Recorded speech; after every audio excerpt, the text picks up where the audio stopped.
That's right. Okay, everybody, we're starting a little late, but we are going to start.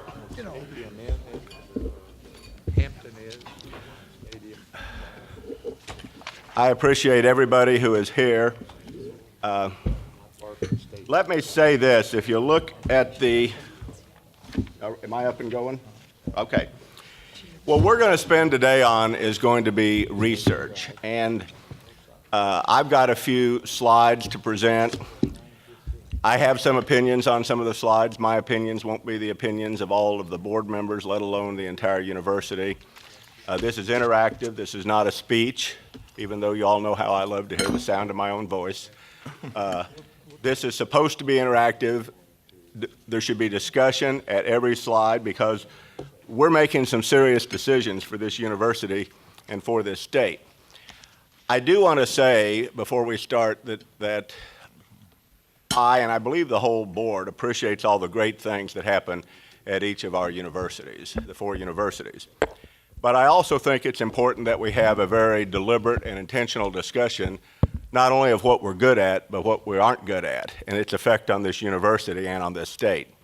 And so we're going to talk about research. Jeff Lehman will appreciate this one, because he uses it all the time. You are what the scoreboard says you are. We must take a very clear-eyed and intentional look, frankly, at an area that is critical to the education of people in this state and throughout the country, but also what is critical to the welfare of this state, and that is research. So let me just walk through some facts. This is research performance from 1990 to 2016. This is the competitive federal research expenditures. Mizzou's at 109 in 2016. We've got the data up to date. They're slightly different, but this is where we were. 19 million, as you see, on S&T, which I believe should be significantly higher. 13 million at UMKC and 5 million at UMSL. Here's why this is important. Here are the rankings of our institutions. The research spend that you saw ranks Mizzou as 100. Now, I don't mind using the term flagship. I believe Mizzou is the flagship institution, and we need to be better at each of these institutions, but particularly I think we need to be better at Mizzou. Here is our ranking at Mizzou compared to peers. Now, I don't necessarily agree with all the narrow peers that were set. They were set in conjunction with the provost and who was then our chief financial officer, Brian Burnett. But be that as it may, you see it 98 on that research ranking in 2014 with the peers. 18 below our narrow peers, but we are an AAU institution, well below the other AAU institutions. Now, the reason I have put this ranking is because there are different ways to get to where we need to get. We can make decisions. We don't have to be the same as every institution. Maryland has done it one way. Arizona State has done it another way. But these are what I think should be comparable institutions. And in fact, I will tell you a story that when the peers were set for Mizzou, they used the University of Arizona and not Arizona State.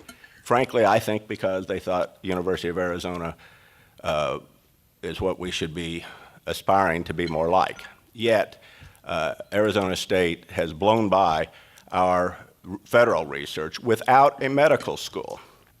This doesn't even begin to say how much more industry partnership research Arizona State has. These are the observations, and these are not just mine. This is combined with Ryan and Eric, who put a lot of work in. Actually, y'all are lucky. I had about 50 slides, and Moon said I couldn't use them all.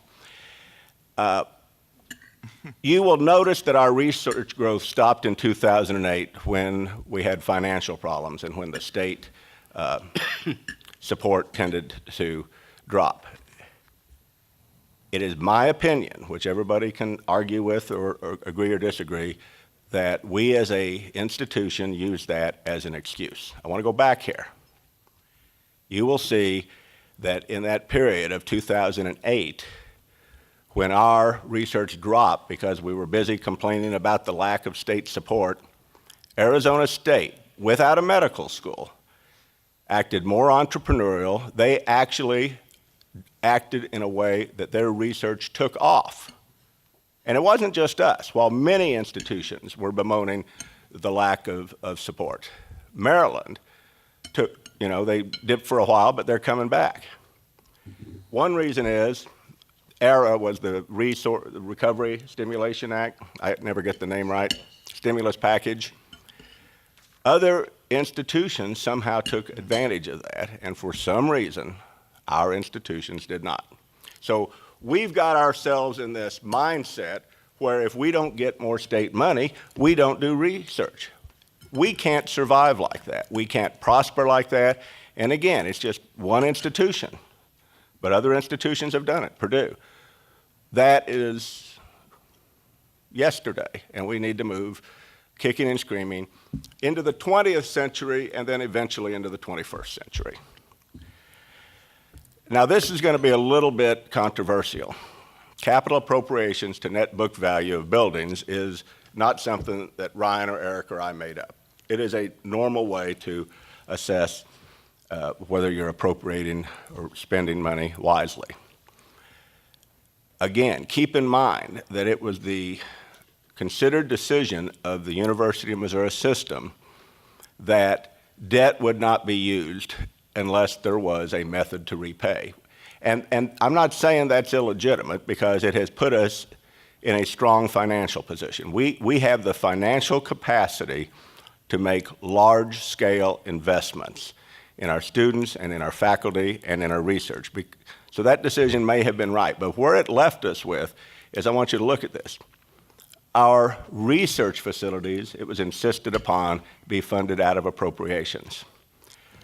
Mizzou, AAU, flagship research institution with far more scale and capacity than the other institutions, got left behind. Now, was that the purpose of the university? Did we not explain our strategic needs to the legislature and the governor? I don't know the answer to that.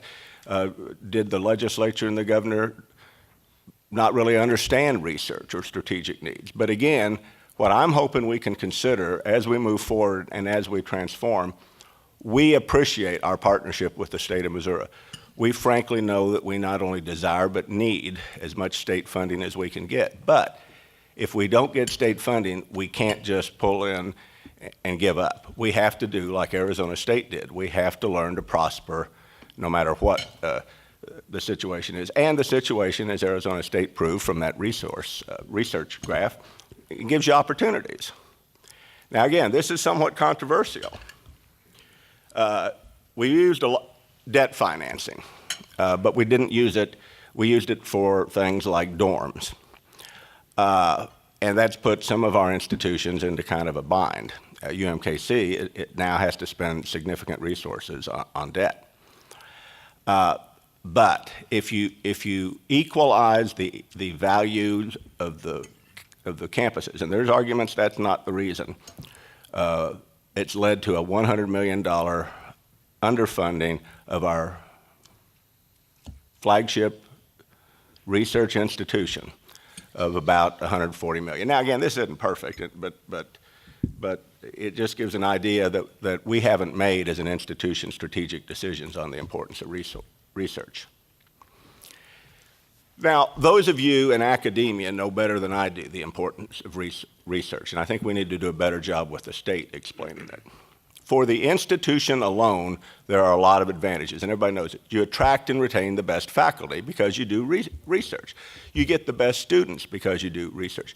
You get more industry partnerships, which tend to grow exponentially in revenue if you do more research. You get more reputation from both employers, which is industry, and I think basically, I think the experiential learning, Chancellor Maples at S&T is a kind of research, and we know that employers like that. Avery, you know that employers like that. And frankly, we owe it to our students because you do better, more high-quality research. It increases the value of our students' degrees, and that's why we're here. But it really goes deeper than that. Looking at this, I don't think anybody would quarrel with this. Nobody has so far. These are the numbers. This is the scoreboard. These universities that we're comparing with were picked at random. They're not really cherry-picked. They're to give us an example of research. You have University of Alabama at Birmingham, more than 3 times Mizzou's research because of their medical school. They've cracked a code that we haven't cracked. You've got Arizona State, twice our research without a medical school. And this is just the federal research spend. This does not include the way that that is leveraged in industry partnerships, which not only increases revenue, but increases employment opportunities for our graduates. University of Kentucky at the end. I think we like to think we are better than University of Kentucky. I think we are. I think we are better. But in federal research, we're significantly lagging. Now, I want to see if anyone can understand this. I'm not just talking about Mizzou. I'll give anyone $5 who doesn't already know how these states were picked. Anybody want to guess? They're not at random. Before we look at that, look at what we do in public research statewide, which basically means our 4 universities, and how far we lag each of these states, only exceeding North Dakota on that state. Here's where that list comes from. They're not at random. That is the Forbes Best States for Business. We used 2017 so we could get all this data done, but it hasn't changed that much. So we just took the Forbes 10 Best States for Business, top 10 ranking, and you can see we lag only Indiana. Exceed only Indiana on workforce rank. If we could get average on our workforce, we would leap into the top 10 states for business. Now, this is not causation, but it is a strong correlation. I want you to look at workforce rank, college attainment, and federal research per capita. You will note that even North Dakota, we lag each of those top 10 states per capita in federal research dollars. And again, remember, federal research dollars can be leveraged for industry partnerships. It's just we have the data on federal research dollars. Frankly, we're not even close per capita. Now, you just look at that data. Again, all of you can draw your own conclusions. It's not causation, but it is correlation. States with more productive public research rank higher on that list. There is a strong correlation between the state's growth prospects and the university research. Educational attainment is a key to our workforce development. We know that we have approximately 750,000 adults who have some college credit but don't hold a college degree. This is what I'd like the board to have an opinion on. One, we have to prioritize. Now, I'm talking about research today. I actually think we have a 2-prong challenge, and one is research and the other is online adult education. We are fortunate right now, and I'm not trying to be overly political, and this board is not political. In fact, we still have board members who even watch CNN, right? Occasionally. But we've been given, as an institution, a great gift by the current governor of this state. Governor Parson and his team, and Lieutenant Governor Mike Kehoe, are focused on, instead of focused on some of the hot political issues that drives Twitter and social media, they're focused like a laser on 2 things: workforce development and infrastructure. On workforce development, there is no other institution in the state of Missouri that has the talent that we have, the ability to generate revenue that we have, and the resources that we have to address workforce and educational attainment. We can do it, but we can't continue to do things the same way. We're going to have to make massive changes in the way we do things, in the culture, and if I can say it, maybe in people. We have to do better than we've been doing. We need to focus on areas of excellence at all 4 campuses. We are not leveraging all of the universities. I want to say, I know this sounds a little negative. I want to introduce somebody. Dr. Camilla Manrique, are you here? All right. Now come on up a little bit, Dr. Manrique. By the mic. Ever come up to the mic? Now, I'm not saying this to embarrass Dr. Manrique, although you have embarrassed me from time to time. So we're looking at what we're doing wrong. Dr. Manrique is an example of what we are doing right. And she is an example of the people and the talent and the ability we have to transform ourselves and transform the state of Missouri. Dr. Manrique, would you introduce yourself? And you are also president of IFC, but what is it that you do exactly? So I am a clinician scientist. My area of research and expertise is cardiovascular disease in insulin-resistant and diabetic women. I also see patients in the clinic, and I spend a good amount of my time doing research, plus being the chair of IFC. And you're being modest, but everybody, Dr. Manrique just wrote and obtained a $600,000 federal research grant.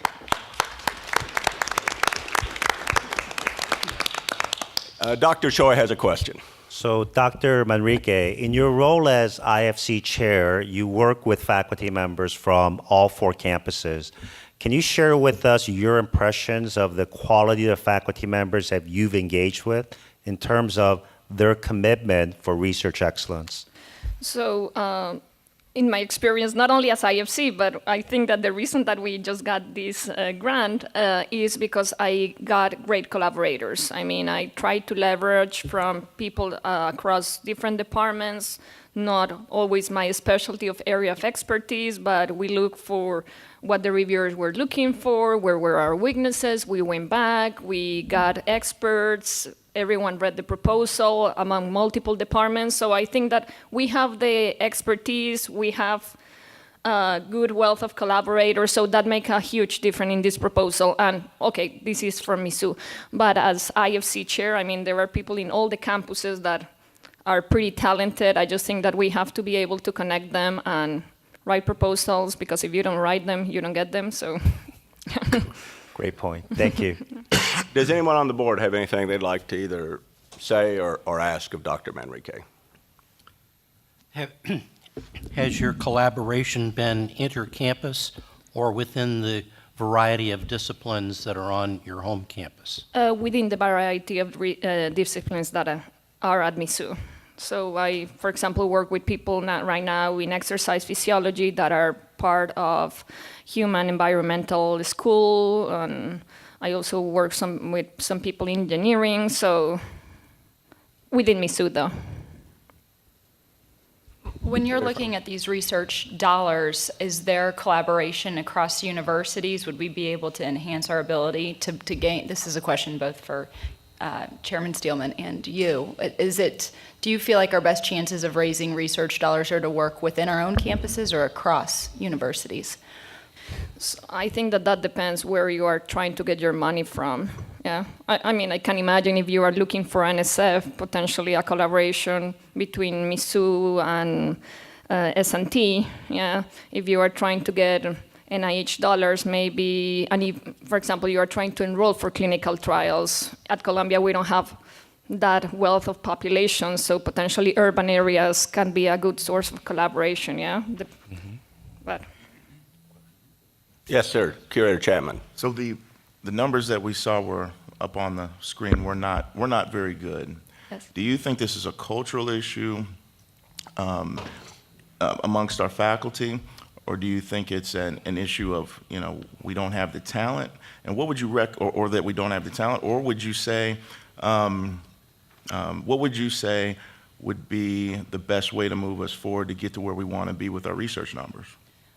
I think that is a dual thing. I think that we have talent here, but potentially we should also recruit people that have been successful in some other places and are willing to engage with the faculty members that are already here.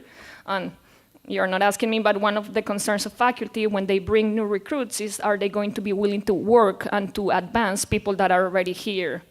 Yeah, so I will say, again, dual. We have talent here, but especially if we are going to go after big center grants, we also need to bring new talent that can move us forward. Dr. Choi? So, Dr. Manrique, do you believe that we have a culture of celebrating research excellence? And not just research expenditures. That's very important. We all agree that's how we're measured when it comes to AAU. But AAU also looks at journal articles, citations, and national awards that are received by our faculty. So it is more than just STEM disciplines. It goes across it. But do we celebrate research excellence? The reason I ask that question is that at some universities, research excellence is not celebrated because it may offend those individuals who are not doing research. But at the same time, those who are actually performing high research, I believe, should be celebrated and be shown as role models. I mean, more than celebrating, I think that we have to incentivize. And I don't know if that is what you meant by celebrating. But if you have good people, good researcher, you have to incentivize them to do more and to feel welcome and not to look for some other places to go, yeah? But I guess... Good. Good answer. Anybody else have any? I want everybody to know this was not a rehearsed thing. Dr. Manrique, I told 15 minutes ago I was going to call her up and introduce her. So there's no rehearsal to this. Mr. Chairman, Sure. if you could lay out the best incentive out there to move things forward, what would be your recommendation as far as how we should incentivize?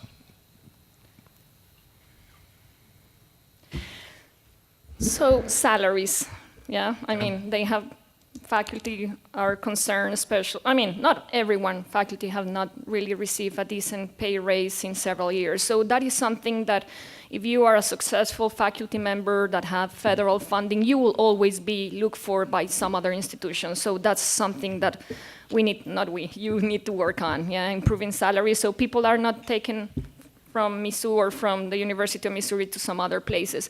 And also, incentivize, you also mean that once you get, the way I see it, that once you get a research grant, thinking, okay, how we are going to collaborate to get the next one. I want to say that faculty are intellectually curious, so incentivizing an environment where they can keep growing. One, they are associate professors going to full. Once they are full professors, so they persist being intellectually vibrant. So that is not only money, is what I'm trying to say, but money is important. Thank you. Dr. Manrique, thank you so much for your time. John, did you have? Oh, you caught me taking a breath, but yes, I did, actually.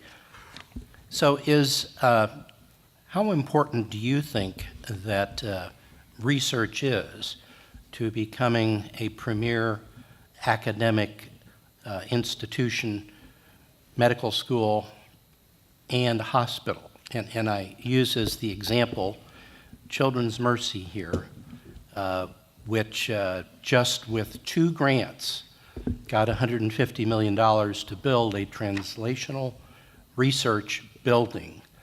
And they're affiliated both with UMKC Med School and more now with KU.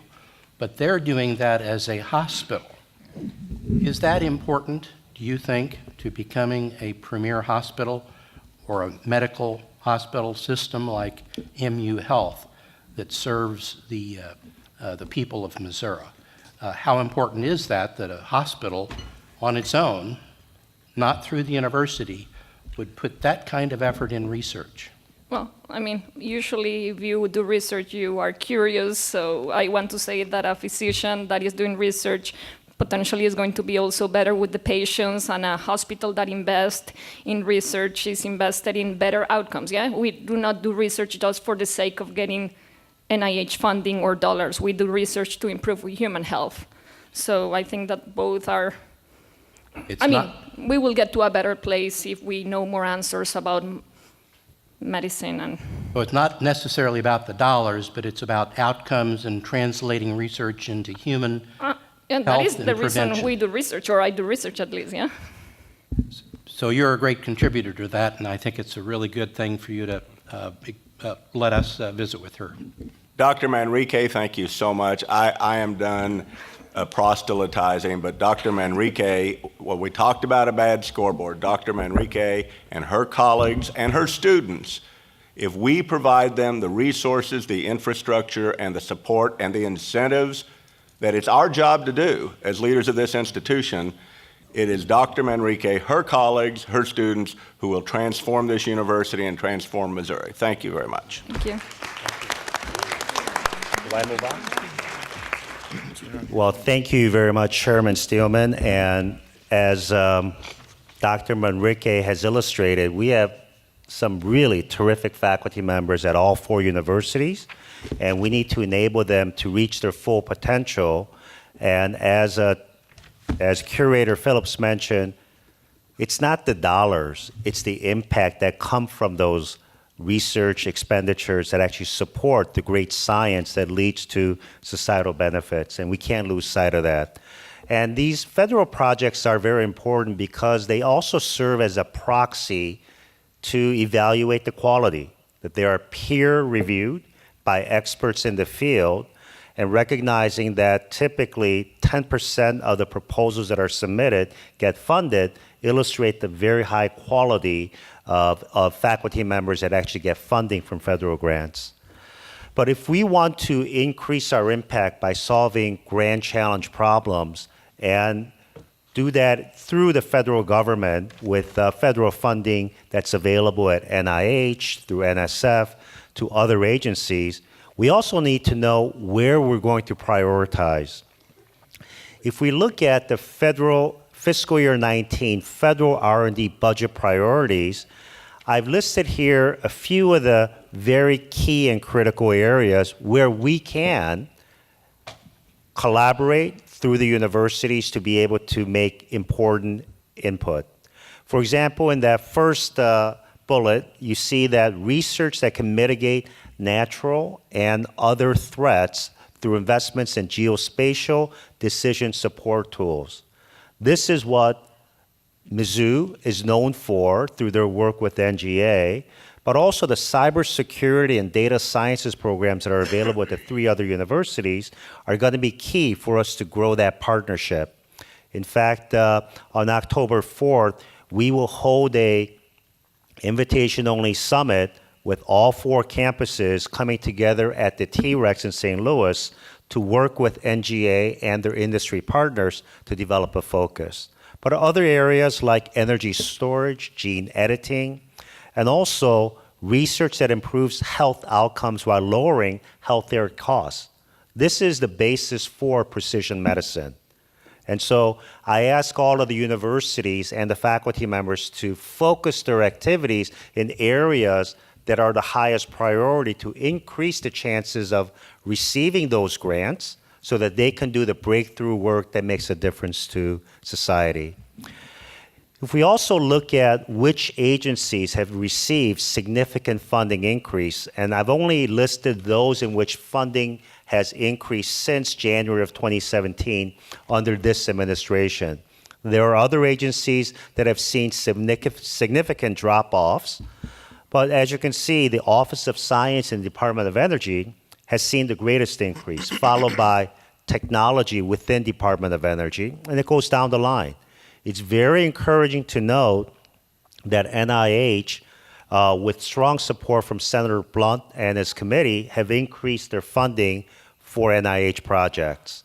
So we have to be very strategic. We know that we can't be all things to all people, and we only have limited amount of resources to invest. How are we going to invest, and which agencies should we seek support, as well as areas of research that will resonate with the funding agencies? And I think this has to be a very key focus for us moving forward. And we will gather in research summits in the coming months, coming years, to help identify collaboration opportunities that are meaningful, where we have faculty experts from various universities and campuses that can actually contribute to a winning project. Submitting a proposal for the sake of submitting a collaborative proposal is not going to be productive. But we know that we have faculty members who are very capable at all of our universities, and we want to make sure that they become even more successful through collaborations. So let me end my presentation there, Chairman Steelman. Any discussion by the board? Questions, comments by the board? We have other presenters, but Just for Moon's presentation, I don't see Department of Energy in it. Maybe it isn't considered a science agency, but would you speak to the funding of the Department did I say? Yes. Department of Energy? No, I Oh, meant I'm sorry. Department of Defense. Oh, Department of The Defense. DOD, and I think we have at least 3 campuses that have That's right. significant funds, and I think that's the agency that is receiving the most funding. That's right. Well, Department of Defense technology programs have received additional funding, but not for science. But that doesn't mean that we're not going to be submitting grants to those agencies. Even those agencies that are not listed there, for example, I don't believe the EPA is listed because they've seen a reduction in their funding from the federal government, but there are still funding opportunities, and we will submit projects to that agencies. In Department of Defense, we've primarily focused on the large projects that are federal priorities, like the drone project here at UMKC, as well as projects related to satellite imagery analysis that we're doing. And we're doing that through our federal priorities program. And so we're not going to lose sight of that either. And I know that the chancellors, if you can provide some input, especially Alex and Chris, with large engineering programs, your emphasis in Department of Defense projects and its importance to your growth, because they do count as tier 1 research when it comes to AAU and other metrics. I mean, one of the things that we're working on is putting people together. One already mentioned NGA, some of the things that are going on within engineering. We have projects looking at what we would do for engineering research centers. We have projects looking at what we would do for MERSEC, which is a materials research center. And these are looking at novel materials that then can be applied to various applications. Those are investigator-led, but we have been building those teams and bringing them together, and then thinking about, just like was Camila mentioned earlier, thinking about what are the gaps, what's the expertise we need, how do we bring the other people into those teams and make it successful. I would point out that there are actually medical research funds that flow through the Department of Defense, and that MRI Global has recently switched its alliance from KU to some of the teaching hospitals at UMKC. So there's a surprising amount of medical research that flows through there, and it can, if we take credit for it, inure to the benefit of UMKC Med School. Sure. And I'll add one thing to that. If you look at, it'll be on one of the slides later, I believe it's in there, but what you'll see is that some of the funding in the medical school is coming directly from the Department of Defense, and it's for wound healing and other things, so we'll talk a little bit about that. EBI. And head, yes. Yes, so I agree totally. So Chris and Molly, they had some comments. Oh, okay, good.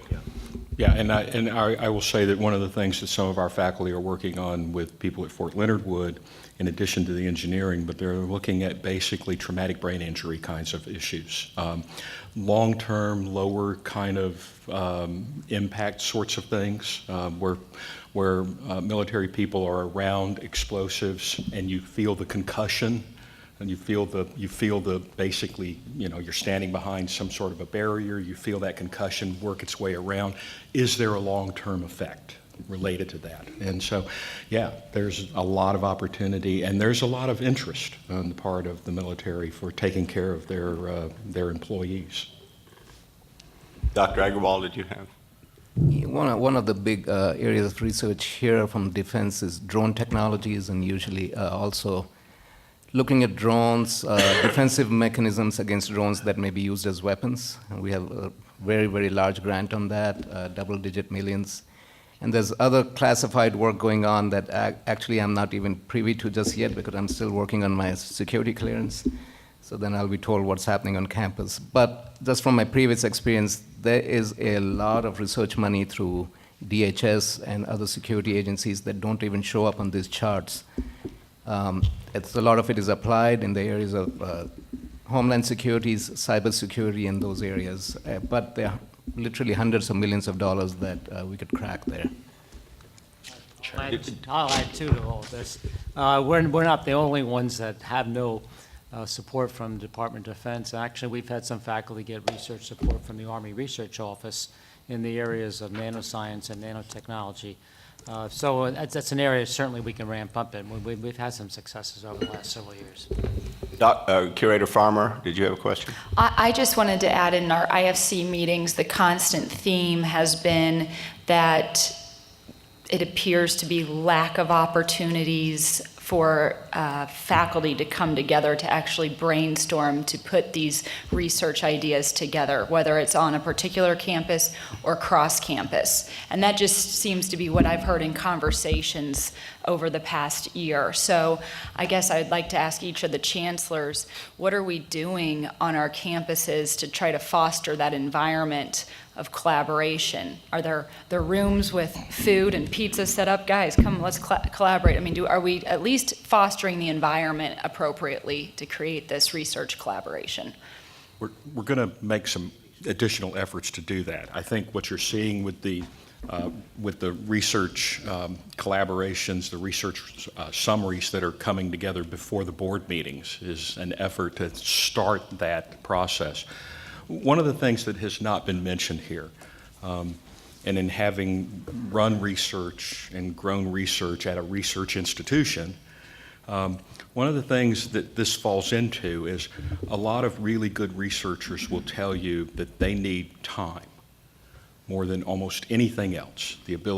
Time gives you the ability to go make those connections. It gives you the ability to try something new and different. It gives you the ability to write additional proposals, to follow up on things.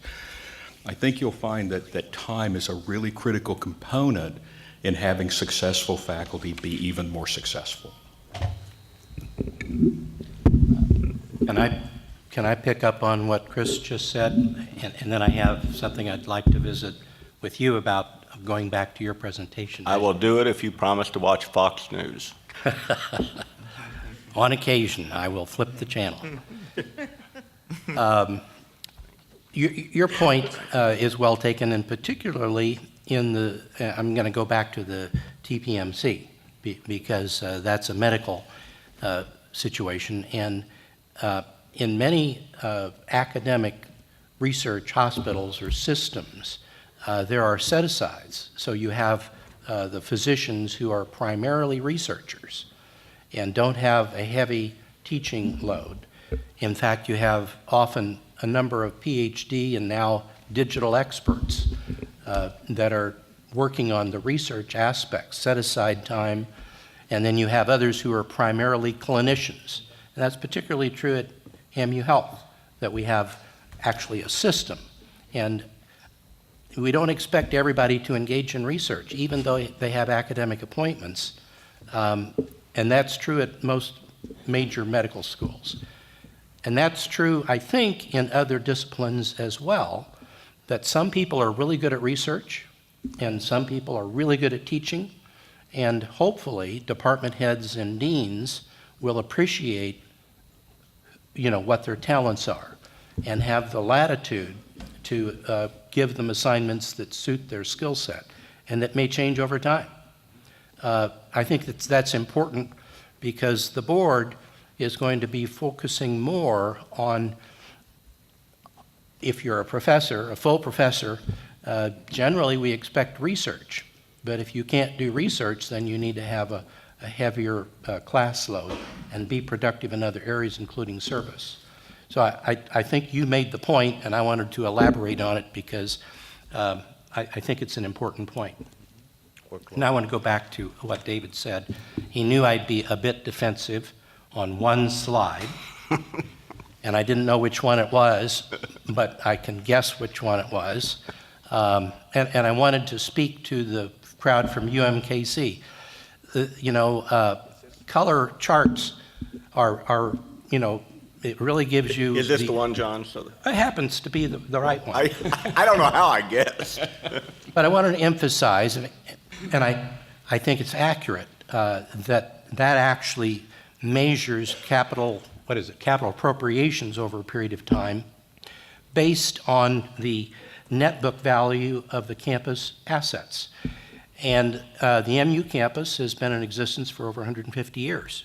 It is a fully comprehensive supposedly the only land-grant university. I keep hearing that. Two. uh, Lincoln. Pardon? Lincoln is a land grant. Well, in our system. Actually, Missouri S&T was originally a land grant. I always hear somebody say Missouri S&T was a land grant. But my point being that it's been around for a long time and is a mature pastoral college town. Kansas City and St. Louis are, I think, nascent urban campuses. They have, in fact, one of them was an aggregation of professional schools, most of them private, and has about a third of the life and a lot of growth capacity. So I wanted to make that point for people in Kansas City that compared to the campus as we started, it should have more growth, but if you actually had a slide that showed the actual expenditures, MU would appropriately far outstrip the other three campuses. So and I don't think David intends to mislead, but it is a difference in how you treat the various campuses.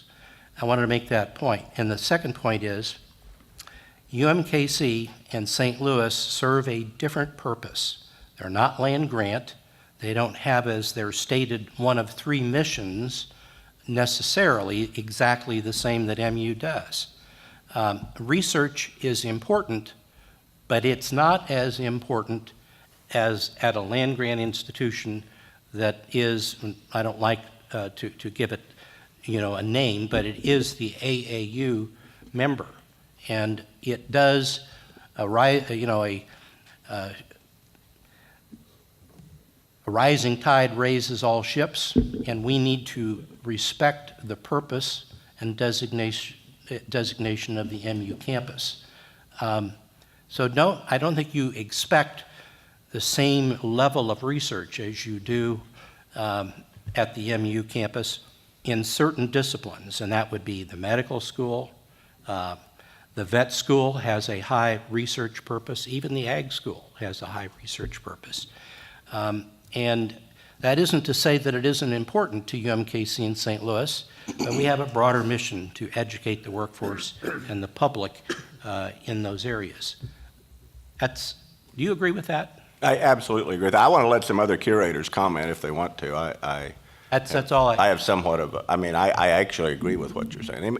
Any other curator want to comment on that? Let me for a second. I agree with everything you said, John. One reason that this is shown like this is, again, to highlight what I believe are strategic mistakes, not just in where buildings are built or if they is where, but how and where we put our funding. What this also shows, we only built research buildings out of capital appropriations. That was a decision that the university made that I hope we are moving away from. And in fact, the contribution that the system made to the engineering and computer school that we were at last night shows we're moving away from it. There was also a contribution out of the system funds to build the applied materials high bay at S&T, but those are recent decisions that the way this was done before, and as a result of only using capital appropriations for those important buildings, Mizzou has not had a research building built on it since, Ryan, 2002? Four. Now, while I'm concerned about bricks and mortar, that's one of the places we have to invest. And so, one, you're right on what you said. There is a difference, but it also highlights, I think, a strategic mistake that has led to the neglect of important research facilities. Curator or Chairman Steelman, would it be too much to ask, and you guys can say no, but as we're on all of our little dashboard theme, to start having, this is all nice, but we all see our clear goal is raising research dollars. Whatever we've done before, great, but let's raise some research dollars, right? So let's figure out a way to start measuring our success. I know you all internally probably view how many proposals are written and what the response rate is. Is there any way us as a board of curators, so we're all on the same team, can start seeing the number of proposals submitted and how many have been granted, and some sort of breakdown of the dollar values of those proposals submitted? And maybe a little indication, just on the MU campus, or collaboration from the engineering and the medical school on the MU campus. Just some sort of basic way for us to start measuring and talking succinctly and deliberately about the research dollars that are being raised across this whole system. That is such a great point. Quarterly, would you say? Or? Sure. So we actually provide that monthly. We've been doing that since August of last year. We measured the number of proposals, the value of the proposals, broken out by federal research awards and expenditures. We'll make sure that the curators get that information on a monthly basis. I look at it, the chancellors look at it, and we have year-over-year comparison as well as 2 years comparisons as well. We now have the capability to look at it by departments, to look at it for the past 3 fiscal years, to look at exactly those measures so we can see on a department by department level how we are performing. So the department chairs and the deans are also held accountable for that, because growing research is so important.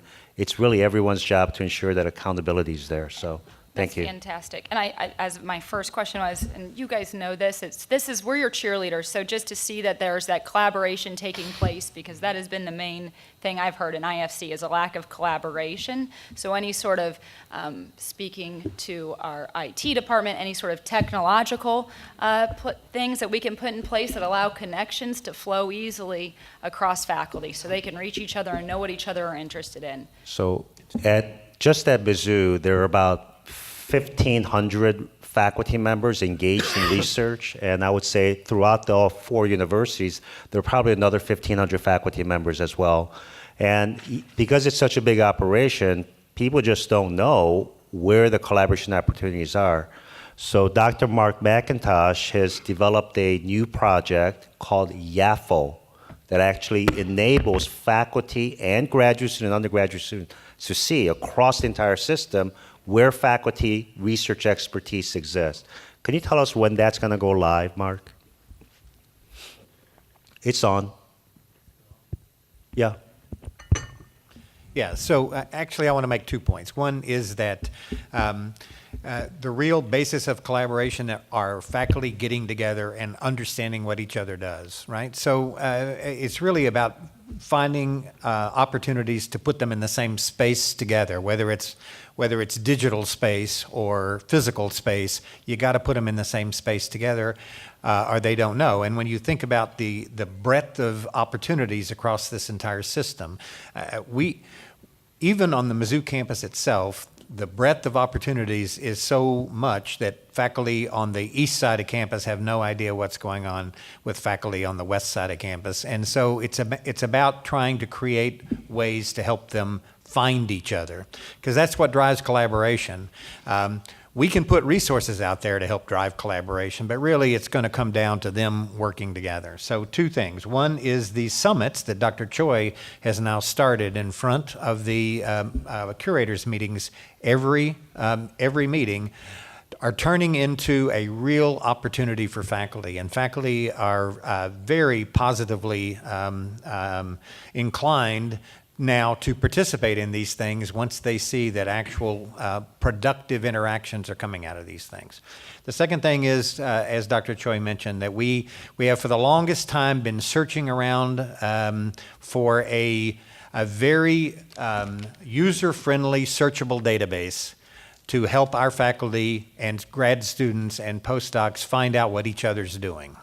So we have teamed with a university, as it turns out, from Newfoundland, who's created actually a software data analytic program that will help us catalog what the research capabilities and technological expertise of all of our faculty and students are. The problem with their product is that it has to be populated with data by the individual themselves. Well, we've tried that for decades, and faculty and students are too busy to spend time populating those kinds of tools with the data. So we have to create a way for the data to be uploaded from public databases. So a team from Mizzou, one very productive data analytics faculty member named Dong Zhu, who's a big genomics data analytics person, has put together a team of graduate students who are now writing the code to upload data into that system automatically, so that the data is going to be there and be populated. And all a faculty member or a grad student has to do is just check the data for accuracy and make sure that So YAFA was just on campus this last week. We plan to go live sometime this fall with a product. So hopefully by late October, early November, we'll put a test product out there and start having some of the faculty use it to see how it works. And that is system-wide? And it's system-wide, yes. We have a presentation next by Doctors McIntosh, Cartwright, and Delafontaine. Would you all, but before we start, Ryan, would you comment briefly just your opinion of how either we or Arizona State did build research without depending upon increased state appropriations? Sure. I think if you go back to the chart and you saw where Arizona State started to take off, one of the things that just financially we were trying to understand is it takes investment to grow research. If you think about some of the earlier slides, it talked about in the 90s we saw growth, and that's when we had higher resources per student.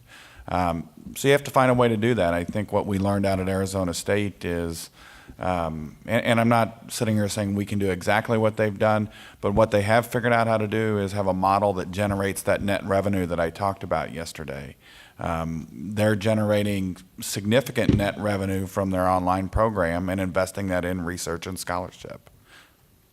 So Ryan, did you have a comment? No, Okay. I did not. Ryan, thank you very much. When we visited Arizona State and they shared with us, the President Crow and his team shared with us all of the innovative approaches for growing research, I think we all came away very, very impressed. But I do want to have everyone keep in mind that when the downturn occurred in 2008, that downturn affected all state universities.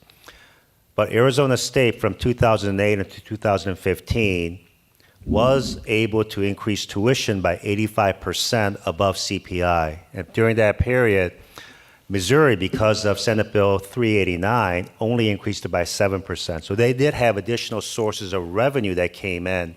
So I want to keep that in mind. But having said that, for them to grow research at that level didn't come from just tuition increases. There were things that they decided not to do as a university to focus on what was important. And the growth in the online program is feeding approximately, from their numbers, $40 million every year into the academic and research portfolio. And to be able to do that without a medical school and without an ag school is really truly impressive. So I just wanted to make that comment. No, great points. In fact, I think up to 60 million this last year. And in addition, because everyone misunderstands tuition increases, they actually managed to decrease their average net tuition at the time they were increasing the sticker price. But we're talking about margin, so in terms of percent of profitability to overall revenue, what was that figure? They said, well, it's interesting. Dr. Crow said 40%, and the executive or the CEO of Ed Plus said 30%, but that's either 60 or 80 million. It's a lot of money. So 30 to 40% of the cost of an online class is profit. For them, it was. And And by the way, Curator Bernsick, they actually priced their online cheaper than their on campus. I've heard some talk that there's a saturation in online content, and I don't know how you would respond to that, but I haven't seen a lot of legitimate universities.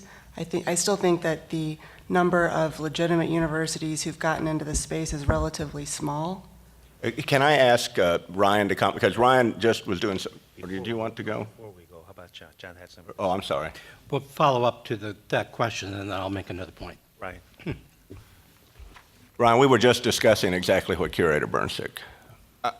Yeah, I think as you look at who has significant footprint in the online space, there's a lot of online offerings out there. There's a lot of online degree programs. I know we were provided with some information that gave us the top 10, and as you look at that list, there's really only 2 traditional names, and Arizona State's not even in that top 10 list. It's Purdue and University of Maryland, and obviously Purdue's there because of what they've done with Kaplan. University of Maryland's built a pretty strong program in relation to the military. But I think one of the things is there might be, you could think there's saturation, but I don't think it's saturated in terms of your traditional brand names that you think of being in that marketplace. There's a lot of for-profits that are in that space that don't probably command the brand recognition that the institutions we have do.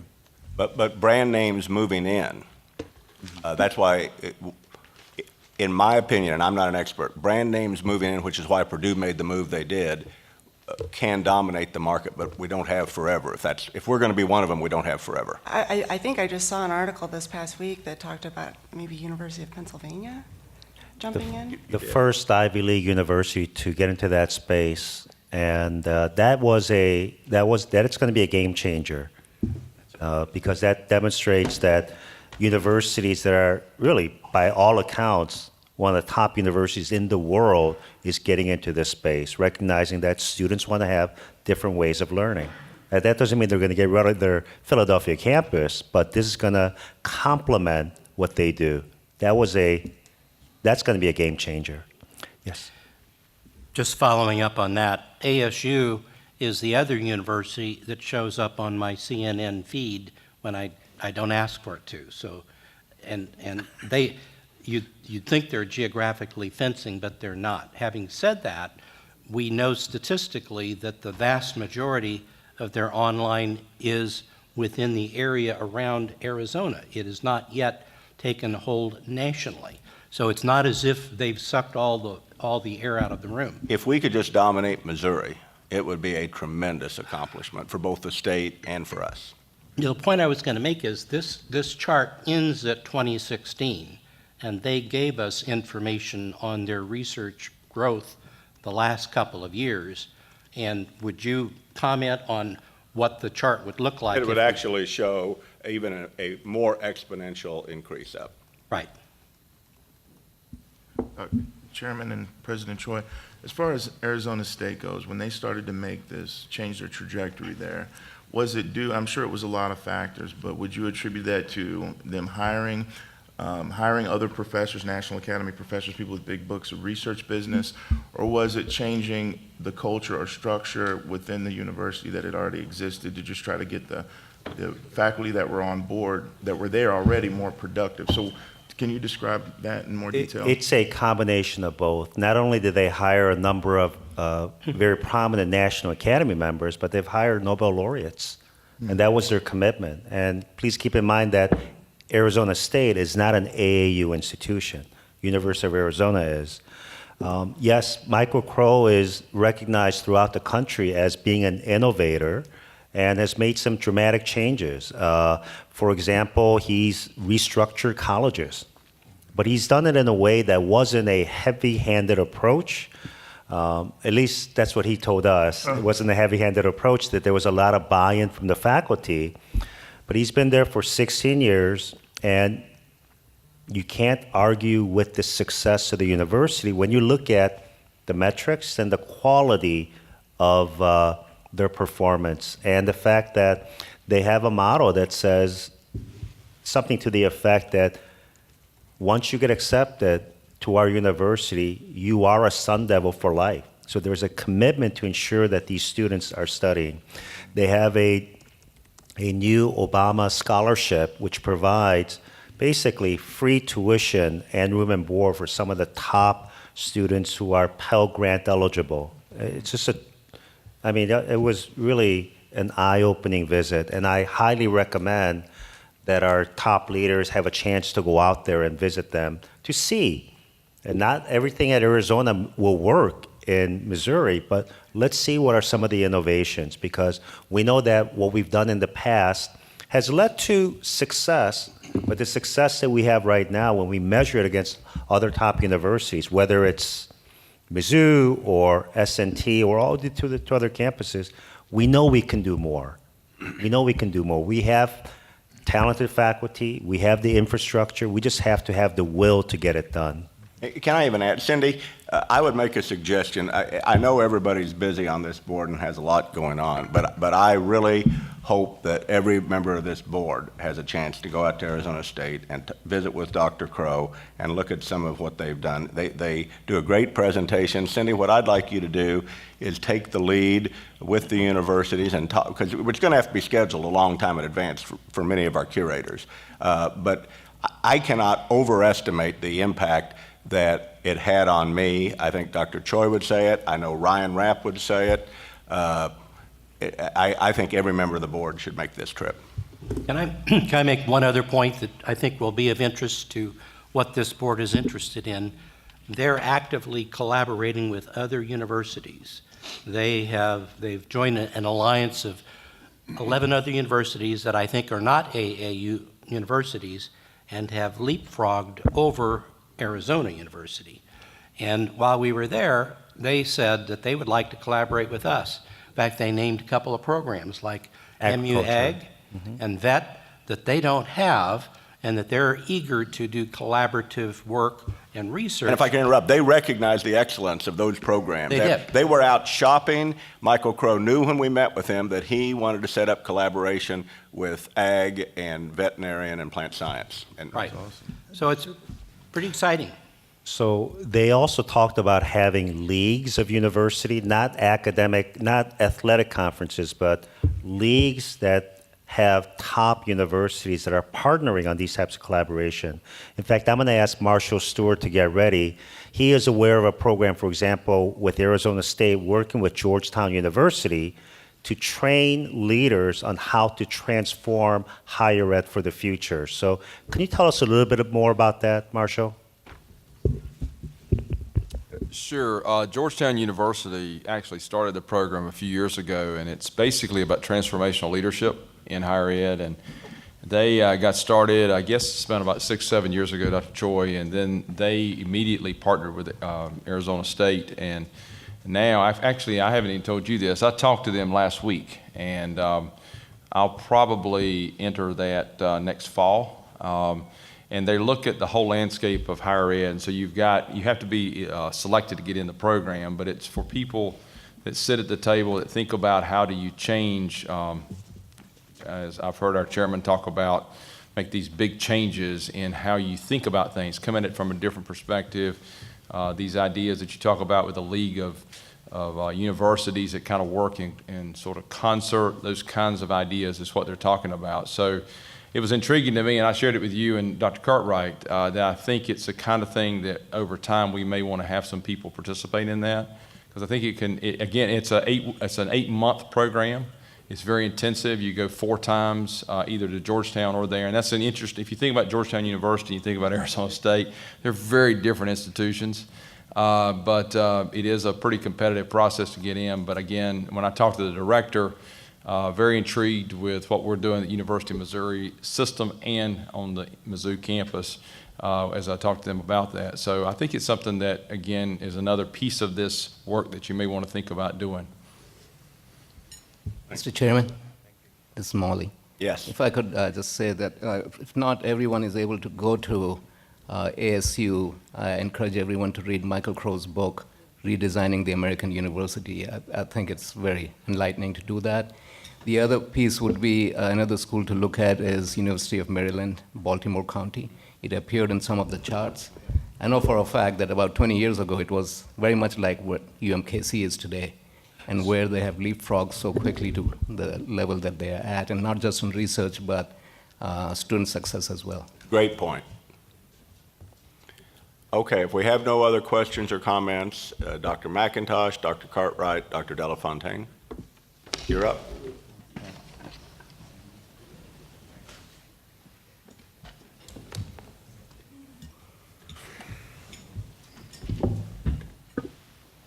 Thank you. This presentation should be a little shorter because I think a number of the things we were going to discuss were already discussed. So we'll flip through some of these slides pretty quickly. I want to emphasize that Dr. Manrique did a good job of sort of highlighting some of the things that we highlight in our plan for scholarly excellence at Mizzou, including salaries, non-financial incentives, the environment, the importance of collaboration, how we hire, how we think about filling gaps in areas if you're going after centers, and what it takes to actually bring people to the institution who will think not just about the research they're doing, but also how that impacts lives and how it aligns with current funding. And also that collaboration must focus on working with individuals who will give you that competitive advantage. I think we need to continue to do those things as much as we can, and we're going to see some of that in our plan. One last thing I'd mention too is I agree with Chancellor Maples that the big issue that we need to also tackle is reduction of administrative burden to our faculty. We need to understand that faculty are spending upwards of 40% of their time on administrative activities that really aren't contributing to what we want, which is additional funding, additional publications. So I want to emphasize that today's presentation is focused very much on research expenditures. This is something that I know the board was very interested in, and we wanted to make sure that we focused our attention on what's happening in research expenditures. We have a much more inclusive, broader scholarly excellence plan that includes a number of topics, and we'll touch on some of them, but I won't get into the details of all of those. So today we'll focus primarily on research expenditures. And as part of that, I'll highlight a couple things that Dean Delafontaine will talk about is a specific example of what a college level research improvement plan might look like, a scholarly excellence plan, and then also what we see from the TPMC in terms of addressing some of our infrastructure needs. So of course, MU, as you've heard, is a flagship public research university, and really we want to continuously improve. We want to invest in our existing faculty, build that culture of excellence and success, and certainly think about every hire that we make, tenure track hires and others are strategic, that they align with what we're trying to do, and that we will use data to inform those decisions as we move forward. So let's look at the current status. This is actually a plot of where we are in terms of our research expenditures, federal research expenditures, and this is split out. The red, orange, whatever color that's supposed to be on there, is representing what we call phase one research funding, which is competitive research funding, and the blue is phase two, which has to do more with non-competitive USDA and funding from business, industry, and others. And what you see, if you look at the yellow plots, that those bars, you do see a little bit of an uptick during the ARA time when that was around, but it didn't maintain, and it's pretty flat. And so we haven't seen drastic increases in our research expenditures. That being said, we have tremendous strength. And I want to talk about some of the things that we can leverage, and I want to highlight them because I think it's important to understand the types of things we have going on. National Swine Resource and Research Center, one of just a few in the country. The Animal Modeling Corps, which includes a rat and mouse center, those are national centers. And we also have national centers in other areas that are funded philanthropically, the Kinder Institute, and also the Murray Center, for example. And these are just examples of that. And we do have a number of National Academy members. These are some of the top people in their field. We have 9 of them. You see them here, mostly National Academy of Sciences, some National Academy of Medicine. But we do have those people who really have allowed us to build out what we're doing and give us the opportunity to do some remarkable things. One thing I want to highlight is that if you look at our top 100 funded researchers, you will see that the top 100 funded researchers on the left here is the total research expenditures, and those top 100 generate 51% of our research expenditures. And we have 1,100 faculty, a tenure track, that are part of this. 659 of those are funded. And you see we have about 45% with research funding and 55% without research funding. This is typical of many institutions because of the mix of our faculty, but I just wanted to highlight that it's a smaller number of people that you're talking about that can make a large change. And if you look at what we've been doing in terms of hiring in the last few years, this past year we brought in a number of people, and the dollar amounts that are next to them is the value of the grants that they're bringing in. And these are hires that we've made within the last year, and there's more than this, and it counts to about $20 million of additional research funding coming to the institution. That dollar amount, of course, is going to be spent over a number of years, so it doesn't contribute immediately to that research. But again, it's an emphasis on hiring the type of people that we're looking for. When we benchmark where we are in some of the data that I'm going to show you, we just picked a few institutions that were around us, and basically what we looked at was those institutions in the AAU that had similar size, similar research profiles as us, and that's the ones you see here. But also then we also will show you some data that has to do with all AAU public universities. And this plot, which wasn't updated, which makes me think some of the others aren't going to be updated, but that's okay. If you look in the middle, there is the University of Missouri, Columbia, and we are around the same as Kansas and Stony Brook. Our federal, which is the blue curve, is less than those institutions, and the University of Oregon is one of the few institutions that's similar to us in the AAU. All the others are above us. So we have a lot of work to do in this area, and we can talk about these things in detail, but you've had some of those discussions. Journal articles, again, is similar. This is versus year, and we don't have all the data for all the years in here, and I can explain why that's the case, but we will get that eventually. The AAU publics are the blue line at the top. That's where they are. We're actually in the middle there with the goal. And then the red is actually all national universities. So we are pretty good, but again, we're towards the lower end in the AAU. We look at books. It's a similar picture, so I'm not going to spend a lot of time on that. And then if we look at awards, this is one where things start to flip, and these are prestigious awards, and you would expect that we would actually be up in the same level as some of our peers, and this is true for prestigious awards, and these are actually prestigious awards here, and this is true for all other awards also. And this is something that we're talking about that we need to really address, and I'll mention later what we're going to do there. Doctoral awards, we actually are at the AAU mean for doctoral awards, so that's an interesting outcome. And then in undergraduate education, of course, our numbers are higher than the AAU mean. We have a higher undergraduate population, larger school in terms of the load, and which also gets at our student per faculty numbers. And all of this contributes into that research environment.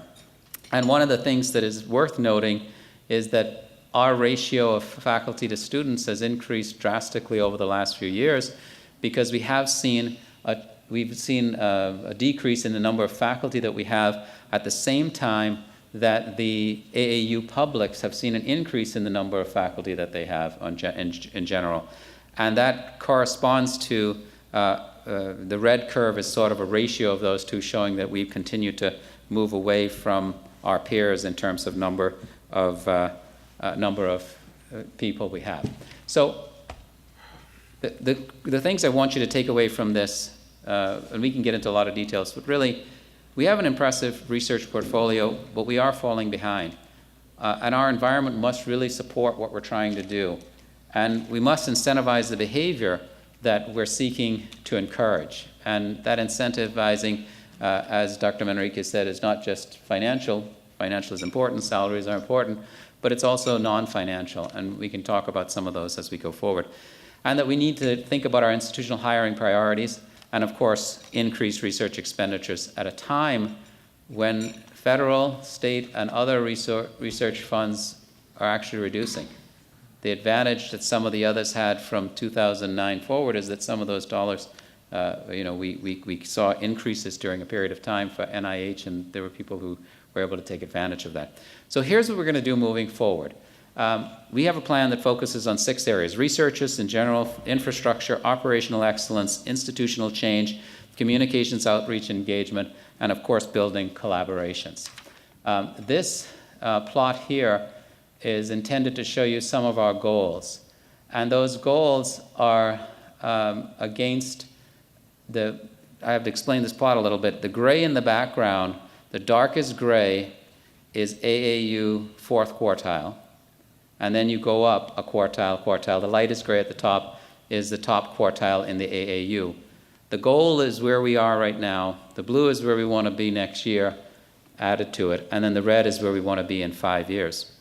And you'll see that what we're trying to do is push our research expenditures into the 2nd quartile.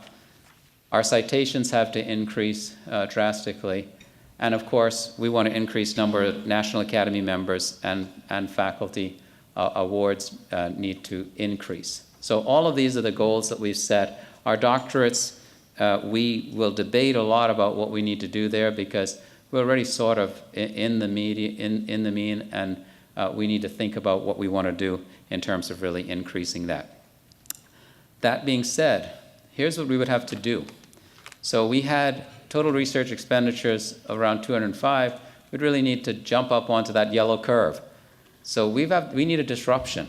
We need to change the path that we're going on, and we have to drastically change the way that we're doing things. And that's going to take some major changes. If you look, for example, at our citations and expenditures, one of the things that you'll notice, and there's a lot of information on this graph, you don't have to understand all of it. I want to highlight a couple of things. One is on the right is research expenditures by discipline. On the left is top 10 most cited disciplines. And what you see is that we have tremendous strength in terms of research funding in agriculture and biomedical. It's no surprise then that most of our citations come from biochemistry, genetics, plant sciences, cell biology. Okay? And you will see this trend in almost every institution, that research dollars then correspond to what's happening in terms of our total citations. And so we do need to think that they are correlated. To do some of the things that we want to do, we are launching an Office of Research Advancement. That's the office that's going to be responsible for how we bring people together, how we look at teams, how we improve our grant writing opportunities, how we connect researchers. There's an entire office that's going to be dedicated to that. It's not a large office. It doesn't need to be. It's a pretty small office, but it will actually drive some of the things that we're doing. We need to change the institutional culture positively. And to do that, we really need to think about each school individually. We have requested college and school level growth plans from every school and college we have. And in addition, we've asked them to think about how those map across units. And that is all due, drafts are due by the end of this month, and then their full plans are due mid-November. That, coupled with looking at academic program review on an annual basis, thinking about where we're teaching, what are we doing, and also connecting all of that together with strategic hiring and how we move forward. Thinking about a college of interdisciplinary and graduate studies, we need to be innovative in how we allow our graduate students to think about their programs and to work with our faculty. And again, Dr. Manrique mentioned a number of these. Faculty development opportunities. I am a big believer that we need to work with our faculty to help them to make those steps as they move along in their careers, to go from a junior faculty member to someone who is established researcher, to then being center directors and bringing in large grants. Those are things we need to be working with. Institutional effectiveness helps us to monitor everything that's going on. This whole area here, we could spend a lot of time on this, but I want to just emphasize that communications, outreach, and engagement are going to be key in all of these. We need to make sure that our strategic communication talks about our outcomes, getting people to understand the value of what's happening at our institution, that we need to be driving what we're doing out into the community through MU Extension, because those are the ways, and others, those are the ways that we can then get that value innovations out into society. And then, of course, engaging all of our supporters in this. I wanted to mention our philanthropic support for research at MU. And this is annual support. And what you see here is the total amount of research, dollars that are devoted to research. And they are significant. But realize a couple things you need to understand about this. One is that this includes research dollars that come in from corporations and other philanthropic organizations and that support research. So this isn't just the typical philanthropy that you would think of. This is corporate and foundation development included in there also. And that amounts to about $32 million per year for most of these years. So it's about a $20 million that's developed otherwise.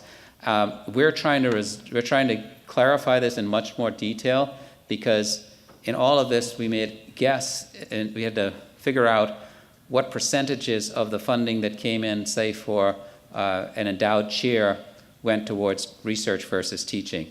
And so there's a lot of estimates in here that we will eventually work through and get much more clarity on. But I wanted you to be aware that there is an emphasis in that area. And then what are we going to do about research infrastructure? The TPMC, Institute for Nano and Molecular Innovations, and of course all of the things we want to do in the core facilities. We'll talk about the TPMC later, so I won't spend a lot of time on that. And we talk about building collaborations across this system, WashU, Danforth's Plant Sciences Center we already have, and of course we had a meeting even just the other day with Stowers, and we'd like to be doing more with all of these institutions. So that's what I wanted to present in terms of the overview, and then we'll get into some very specifics in a plan. But I'll stop there and pause there if there's any quick questions from anyone before I turn over to Dr. Delafontaine, who'll talk about an example of a particular school plan. Any questions, comments? Members of the board? Yes, sir. If you don't mind, I'm Steve Dilks. I'm the chair of the Faculty Senate at UMKC. And during this conversation, I love all this conversation about increasing research dollars. I just want to make sure we don't forget how valuable research is to the classroom teaching that we do. Absolutely. To the community outreach that we do. So, for example, in my case, I'm an English professor. I get $18,000 to go to be in Dublin for a few weeks. As a result of being in Dublin for a few weeks, reading at the National Library of Ireland, I come back when I'm teaching my class on Ulysses. The students get a very, very much more visceral experience. They get my photographs, they get me having anecdotal conversations, and that adds to the experience. And then I want to just make sure we remember that every 120 students that we recruit and retain at our universities is $1 million. So when we compare the research that somebody's bringing in where they get $3.5 million in a research grant, I want to make sure we remember that in terms of teaching and keeping students on campus and the kind of value that my research brings to the university, that those of us in the humanities aren't forgotten, I think is a way of putting it. So thank you. I know you all know that. No, if I can say this, because I appreciate that very much. Don't run off because what you're ready to go to Ireland, I know. Because what you're saying is so important. And in fact, I wasn't gonna do this yet because Alex's assistant, Ashley Jost, is getting tired of me sending her articles on design schools, which is a very hot topic that started in Stanford and is going across the nation. And design schools are designed not just to have STEM people in the research, but to understand that English professors and philosophy and ethicists all bring very important aspects, not just to what you're talking about, but to the whole research and problem-solving area. So I appreciate very much what you're doing. Someday explain Ulysses to me, because I never did understand it, but... Well, we spend a whole semester working it through. Yeah, and I learn something about it every time we... The semester wouldn't be near enough for me, but I appreciate your comments very much. Thank you very much. Yeah. Thank you. Thank you. And that's why I started my talk emphasizing that we were asked to speak specifically about research expenditures, and so most of this talk is about research expenditures. We could have an entire critical conversations around, how do we broadly expand scholarly excellence? And I would love to do such a conversation with everyone, because I think that is important. If you think about what we're doing, when we're talking about driving research and creativity, we often talk about collaboration, and I think what gets lost in that a lot is that most of the conversations, even today, most of the conversations focused on collaboration among people who work in the same areas, similar areas. And that's not where the beauty is. The beauty is in the collisions at the boundaries. And that's where you can really do some creative things and change what you are as an institution. At Mizzou, when I look at Mizzou, I see a comprehensive institution unlike almost any other institution in the country. That gives us a distinctive advantage, that if we could bring all of those disciplines together in a way that they get together and think about ideation, how do you come up with new ideas? How do you have the humanities working with computer science? How do you have the social sciences being part of what we're doing in our education, which they're already doing, by the way, and also then thinking about the TPMC. Those are the things that I'm really interested in, because that's where we're going to differentiate as an institution. We can't say we're going to compete in a particular area that's already saturated. We should compete where we're strong and where we can differentiate from others. That's how you win. That's how you compete in grant funding. So that's just an aside. Sorry about that. But a very important aside. Yeah, Thank you. it says. I'd like to ask Dean Delafontaine to come up, and I'll ask that he goes through this fairly quickly, even though there's a lot of material in here, and important material, but I know we're already starting to run a little late, right? Well, let's just keep cranking. Yes. Thank you.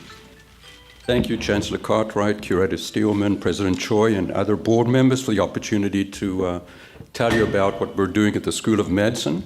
Let me start with some funds flow. We had a discussion at the Health Affairs Committee last week, and I thought it'd be important to just show an overview of this.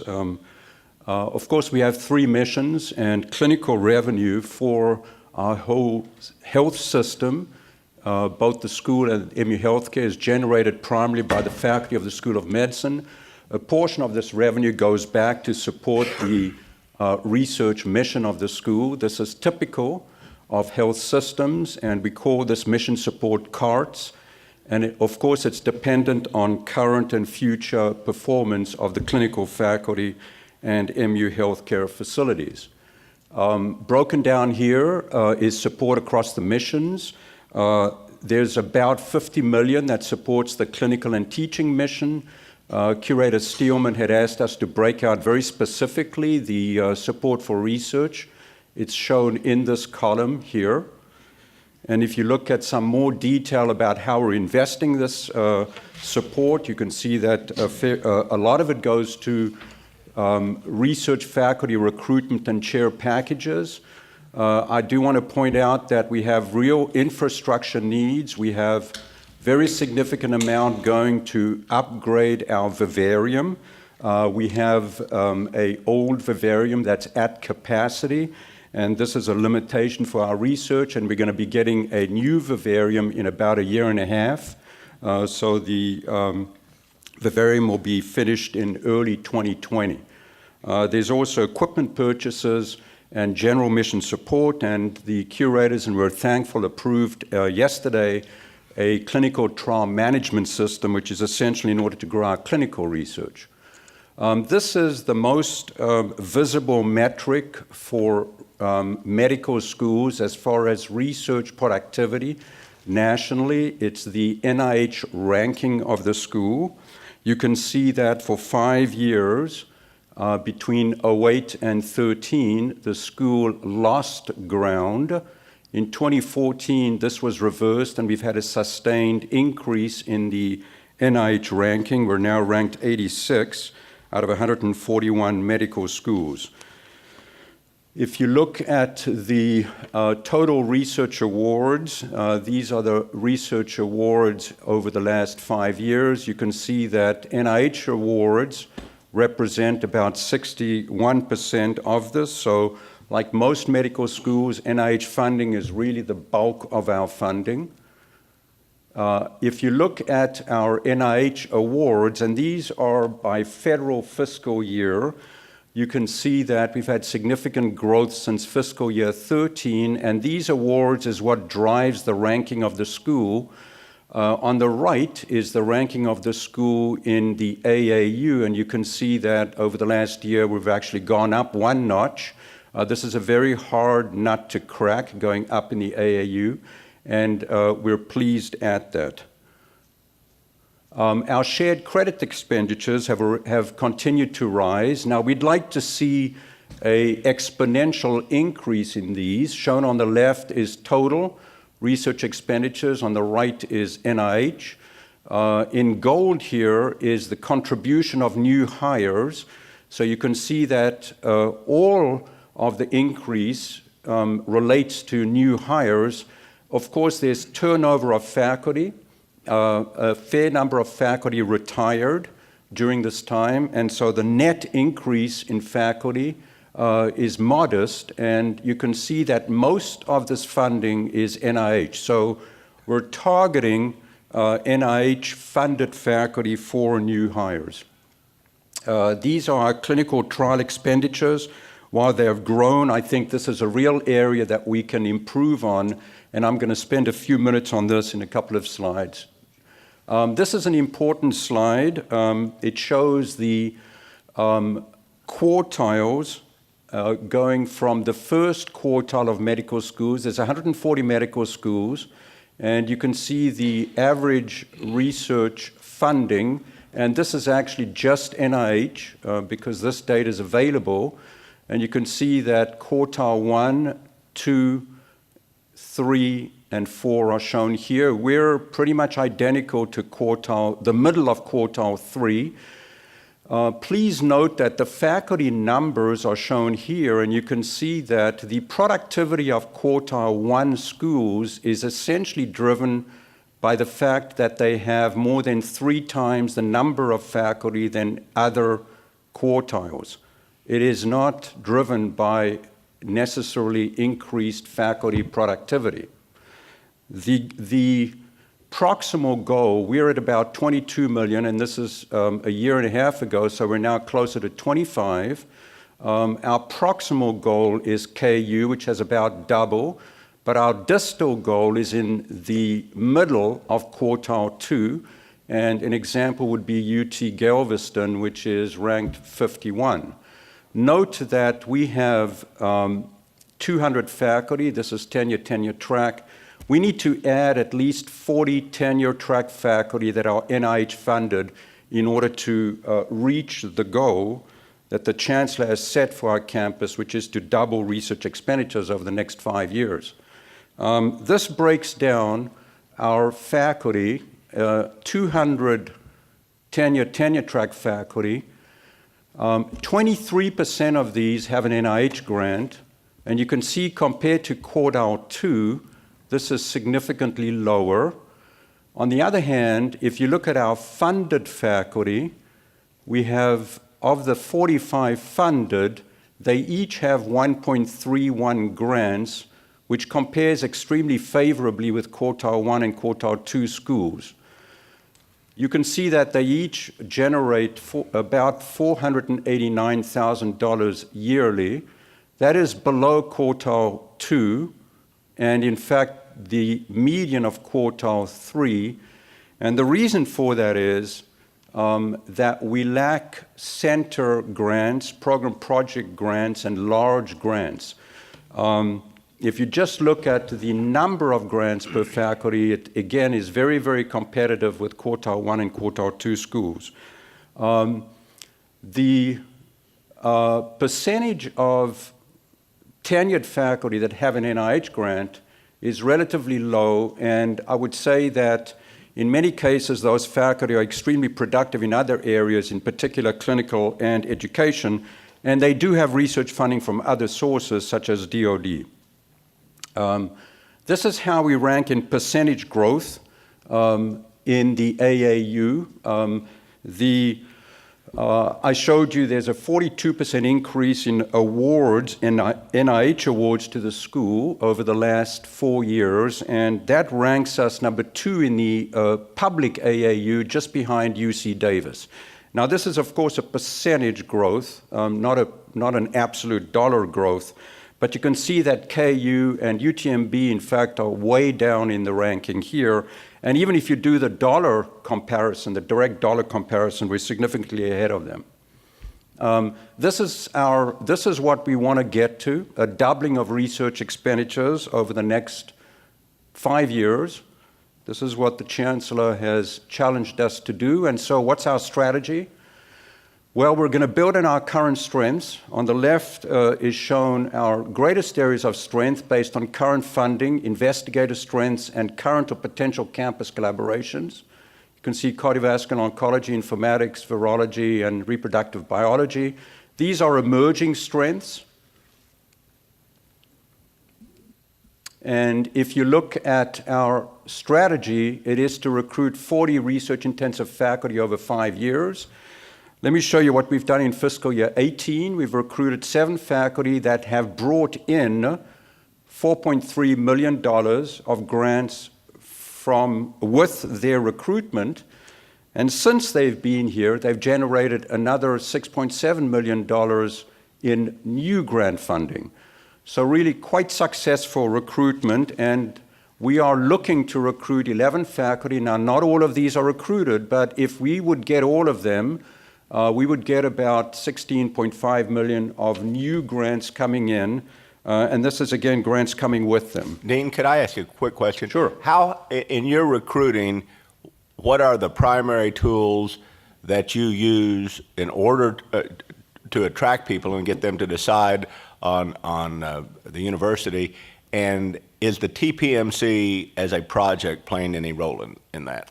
Yes, we do. So we use a variety of techniques, and in some cases we'll even use a search firm, but we use a variety of techniques, advertising, going to meetings, occasionally search firms. We always talk about the TPMC, and we always talk about all the other colleges that we have that allow for collaborative programs that are a real strength of our campus.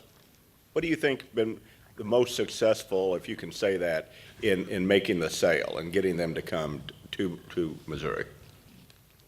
I think the fact that we have a comprehensive campus as far as research opportunities is one, and number 2, the fact that there's a critical mass that is starting to develop, and it takes several years to do that, but there's a critical mass of research expertise that is starting to develop in the, if you will, in the health system.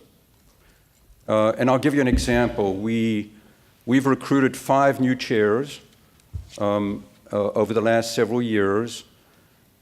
The average H-index of our new chairs is 45. The H-index, I think we spoke about briefly yesterday, is an index of research productivity.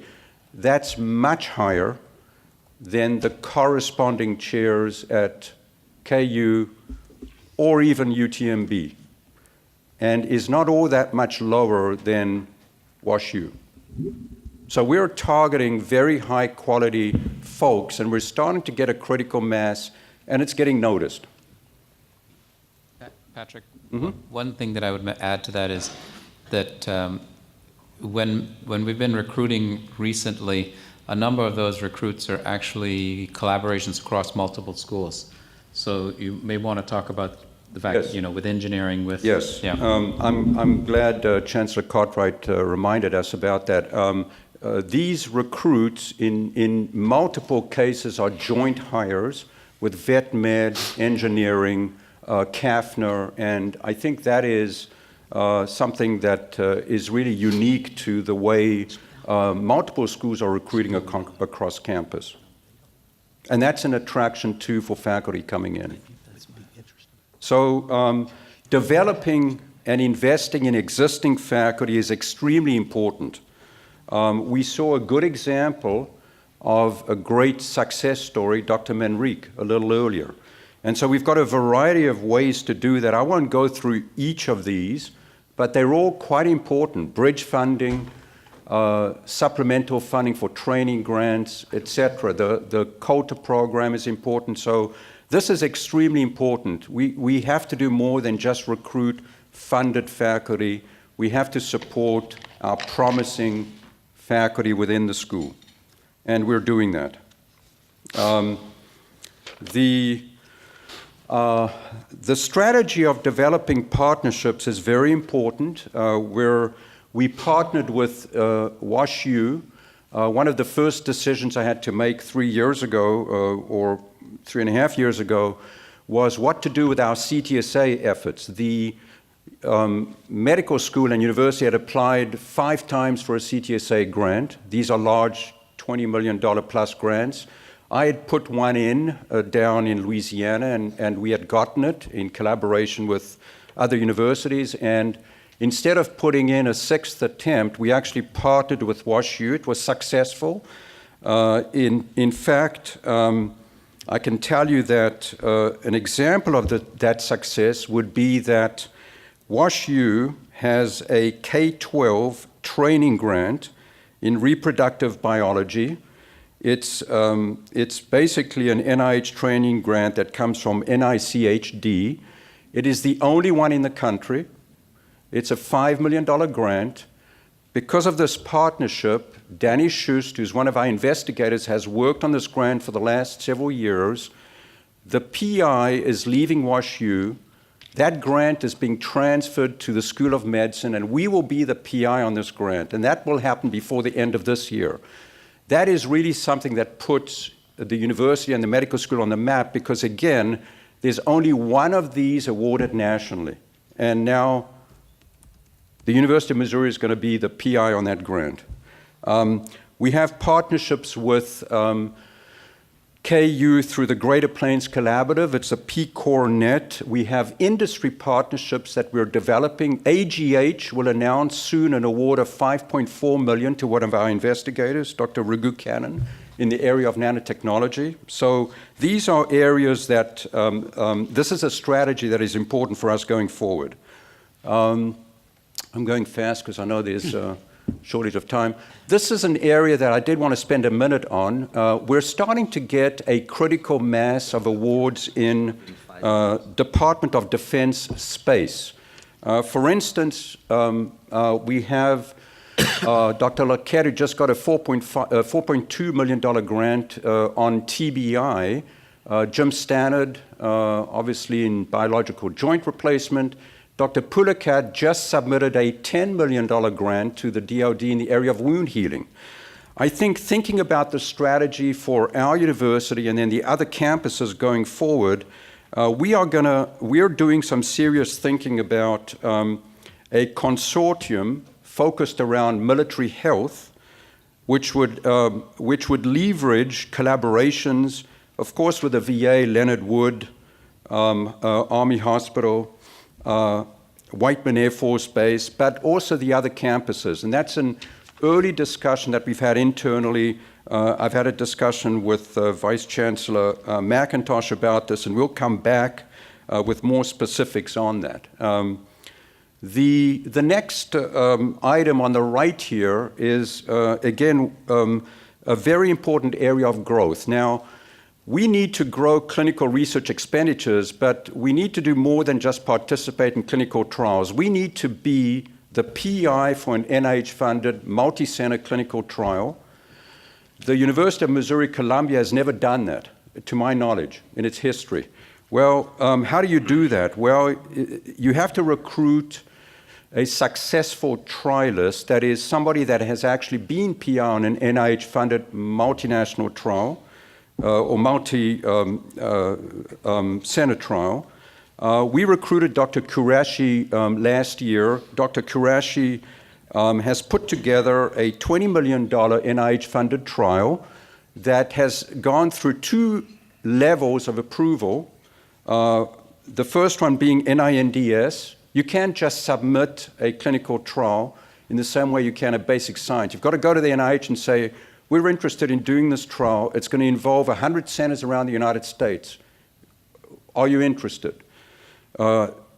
After that, it goes through a formal approval process. We've got an approval by NINDS, and we've also got an approval by StrokeNet, which is a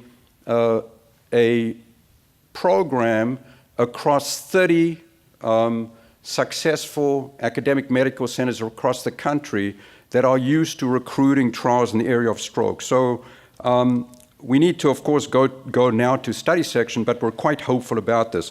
This is the type of strategy that can actually exponentially grow clinical research. So the takeaways are that benchmarking does show favorable peer comparisons for 4-year growth at the medical school. There's an increase in research awards and expenditures, but we clearly want to do significantly more and have exponential increases. We are recruiting research-intensive faculty, but we need 40 new. We're aggressively investing in research space and infrastructure. The TPMC will be sorely needed. We are actually almost at capacity as far as our research space. And the Chancellor has promised that as we bring in faculty, he will find space on campus, but that's a challenge. We are pursuing large cross-campus multi-project awards. We're pursuing large clinical trials and national networks, and we're emphasizing industry collaborations and federal priorities, and in particular, I think the DoD is a little bit of an area where we can focus more on in the future. Thanks for your attention. Be happy to answer questions. Thank you. You're very impressive. Well, go ahead. Okay, yes, thank you, Chairman. You're going to add 40 faculty, and I think you may have touched on this at the end. You're going to add 40 faculty to meet Chancellor's goals. Do we have those targets lined up, and do we have the space to do it, practically speaking, within the medical school or wherever else we were going to house them? This will be a 5-year effort, but we're going to move as fast as we can. We already have 11 lined up for fiscal year 19. Now, we likely are not going to get all 11, but we're going to keep on recruiting. So I would say that we have a good strategy to recruit, and I think we've been quite successful in recruiting. I think the space, again, is a real challenge. We have a 100,000 square foot research building. That's completely insufficient, and we have to find additional space on campus while we're waiting for the TPMC. And again, the Chancellor and Vice Chancellor McIntosh have committed to finding space on campus, but that is a challenge.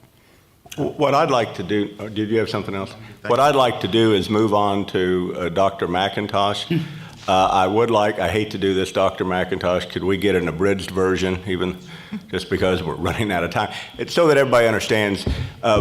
We also had to move the very important finance meeting chaired by Curator Burnsick to today, and so we're also trying to get that done.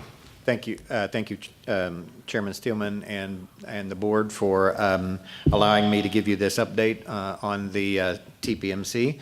So I will just skip the basics. We've talked to you before about what precision medicine means and the concept of individualized medical care and based upon a patient's background, genetics, environment, and so on and so forth. The emphasis for the translational precision medicine building really is translation. The emphasis is bench to bedside as quickly as we possibly can. It's not a basic science building. It's a building where we're going to bring clinicians, engineers, veterinary scientists, social and behavioral scientists all together to try to move our basic research findings into the clinics as fast as we possibly can. It requires interdisciplinary collaboration, not just among the many colleges that we have around MU, but in fact among our colleagues around the state too. And several of those things have been hit on. I do want to spend a little time on this slide because this slide really kind of emphasizes why we are unique in this endeavor. As you have all discussed with us before, there are a lot of efforts around the country in terms of translational precision medicine. what makes us unique in translational precision medicine that will allow us to carve out a very specific niche in this rapidly developing area. So what you see on this slide is an indication of a select group of institutions. So first of all, the background behind this slide is that the Clinical Translational Science Awards that Dr. Delafontaine just mentioned to you, we are partnered with WashU. WashU is one of the CTSA hubs funded by NIH around the country. There are about 60 of them. And we've developed a very strong partnership with WashU over the last couple of years, which puts us into the CTSA environment and network.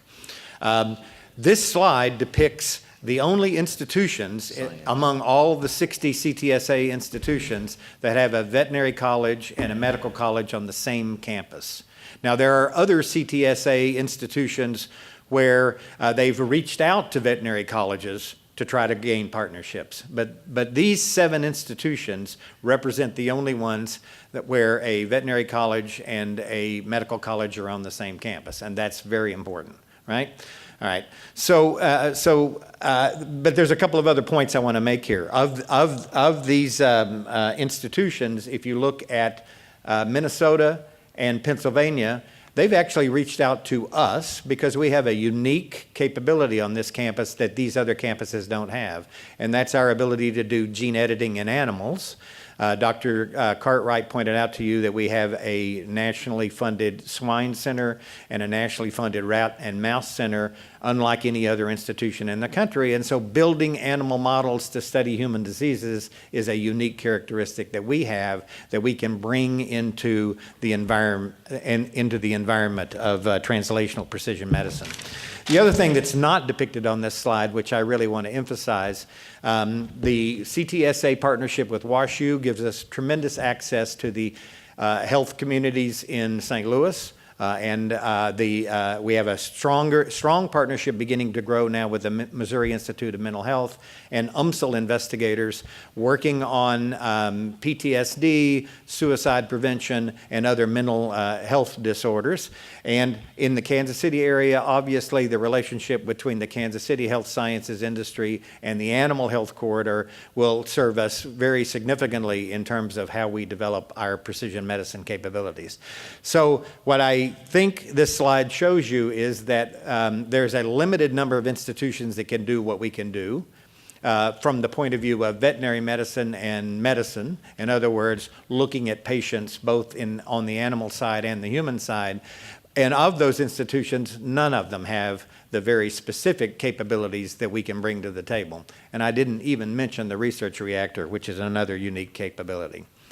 All right, so the idea here is that we need to leverage our partners across the system for excellence, driving excellence, as the Chancellor said, through the TPMC. And so multiple disciplines around these 4 institutions that we can bring together to work with industry partners and develop the TPMC into a unique resource. We have focused on 3 main areas: cancer, vascular, and neuro. We have brought in both industry partners into the discussions and the Truman VA Hospital into the discussions. As Dean Delafontaine just showed you, some new research going on between our medical school, investigators at Missouri S&T and Fort Leonard Wood on traumatic brain injury and PTSD will also add to federal partnerships that we can bring into this environment. Outcomes, of course, are targeted to our human and animal patients. And in addition, the development of new technologies, new innovations, new diagnostics, and new biomaterials is really the outcome. Now, this will not be successful if we don't engage faculty in the efforts. So I want to point out that we have set up working groups in those 3 areas that involve faculty from all 4 universities in trying to help us sort through both the technological needs and the research strengths that might be highlighted in this facility as it's being developed. So you can see the three major working groups. We've already met with these working groups twice in the last 2 to 3 weeks. They are each developing their own plans, and by plans I simply mean they're looking at the programming of the building that we had already done and making sure we didn't overlook something that might be important relative to our research strengths. So whether it's diagnostic imaging instrumentation, whether it's animal facilities, animal holding facilities, facilities where we can do radiopharmaceutical kinds of research, and so on and so forth. Each of these groups is spending quite a bit of time with the programming to really try to make sure that we are on the right track. And that's really critical. These are investigators on the ground who are working with us to get this done. The programming is going to move very quickly. We have deadlines coming up on September the 20th and September the 25th for reports from these working groups about the technologies that are involved. Then we'll start getting down into the real scientific strengths with these same working groups and hope to get that part of the analysis in the hands of the project managers as quickly as we possibly can. All right? As I pointed out, this is going to be a unique resource. It's not a basic science building like the last building that we built on the MU campus. This is a building that's intended to take basic research all the way through clinical trials and clinical practices, scaling it up to commercialization and revenue generation. So we do expect to be generating innovations out of here that will drive revenue in the future. And in fact, we've programmed in one entire floor of this building as an innovation space. And this is a space where we're inviting industry partners to be engaged with us in some of the research activities that go on in this building. Here are some goals that we've set for this facility. This facility will hold about 60 PIs and their teams. All right? That might be the distribution of new and current. It really is arbitrary at this point in time, but certainly, as the question that just came up from Curator Chapman, we have to have really high-quality research space to continue the kind of recruiting that you just saw in the School of Medicine. We have very high expectations for the teams that are in this building. So we've set, for example, a benchmark of $900,000 per year per investigator that's in this building, and that's not an easy goal for any individual investigator to reach. The only way we can reach those goals is by creating interdisciplinary research teams that work together to do the really big projects. You saw the data from the medical school that the dean pointed out, how we fall short of our peers in the second quartile based on the fact that we don't have any of the really big grants that some of them have. And so that's really going to be a driving force in this facility. Total research expenditures about $54 million per year. Industry support, we expect through our innovation floor that we're going to develop a lot of partnerships, continue to develop partnerships with Cerner and Roche and Siemens and other potential partners. We do expect patents and innovations to come out of this building, and we do expect that we'll spin off companies coming out of this building. So multi-purpose, interdisciplinary, creative, and translational research space. It will transform the way that we've looked at research going forward. Thank you. Thank you very much. What I'd like to do, I don't want to squelch any discussion. I think what I'd like to do is suggest there might be a resolution to be moved, and then we can finish the discussion and have that resolution as part of the discussion. Do you have, Curator Graham, a motion? Yes, Chairman Steelman. Consistent with your report as chair earlier, and consistent with what we've talked about for the last hour or so concerning research, I would like to move and propose a resolution. Each of the board members have been presented with a copy of this resolution, and this resolution is consistent with what we've heard this morning, and it reaffirms the Board of Curators' commitment to excellence and research. First of all, the resolution is quite lengthy, so I'm not going to read the resolution, but it will be available at the end of the morning session. And the resolution, first of all, goes into the rich history of the University of Missouri Columbia, MU, its rich history as a research institution. And it highlights the fact that MU is one of 17 universities in the nation that serves as both a land-grant and a Carnegie doctoral university. We're one of 19 colleges in the country that has schools of medicine, veterinary medicine, law, engineering, agriculture, and journalism.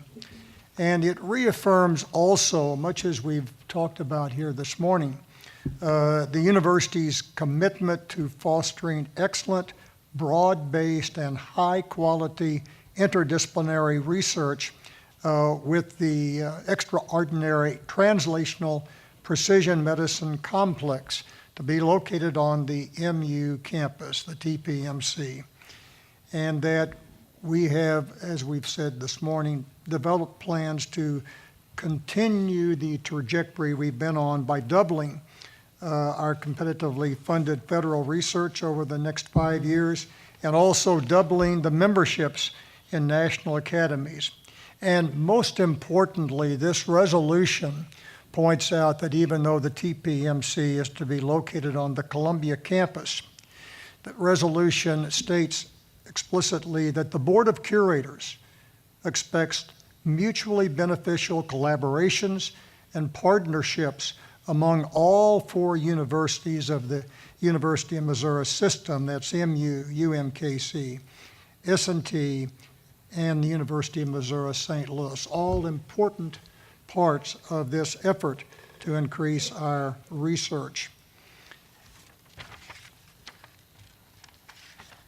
The resolution then also resolves that the Board of Curators reaffirms its commitment to excellence in student success and also in breakthrough research and creative works as described by Dr. McIntosh. The Board of Curators also supports the investment in world-class people who will help MU achieve its goals, ensuring that those faculty members are nominated for awards and fellowships reflective of their good work.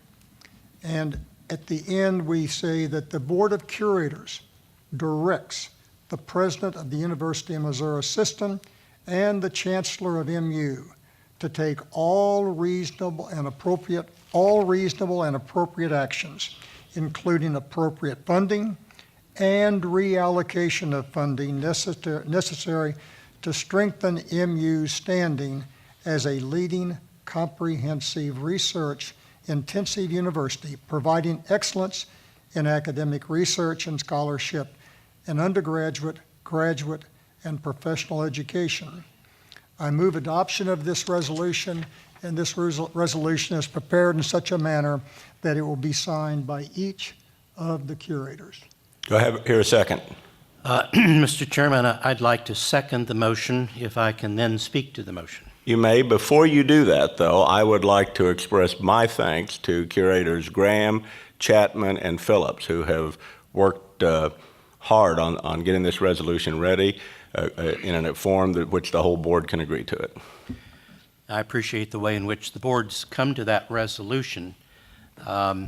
It is with pleasure that we have I think a motion that talks to the collaborative nature of the TPMC. And I want to go back to Darrell Chapman's work on a task force where we actually spent a lot of time talking about the collaborative nature of our university as it is today as to how it was even 5 years ago. And it's important to those other campuses other than where this project's being built, that there are significant contributions to be made and that will be sought. So, and the motion's morphed a little bit in order to make that explicit. So I'm very supportive of the motion and do appreciate the way in which the board came to that conclusion. Any discussion? Dr. Choi, would you like to say anything?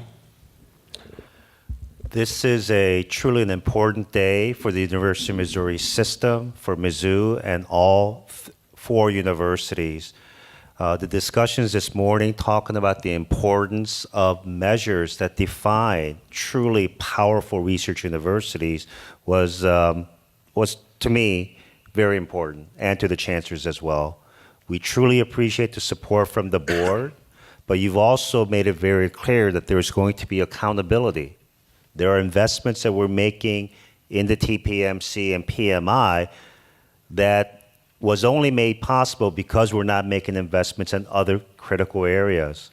So we're going to take this responsibility very seriously, and to take that message back to our constituents, our faculty, our administrative leaders, to say, we're going to make these investments to make your university successful, but we're going to be holding everyone accountable, including us. It starts with us all the way down to the faculty. So thank you.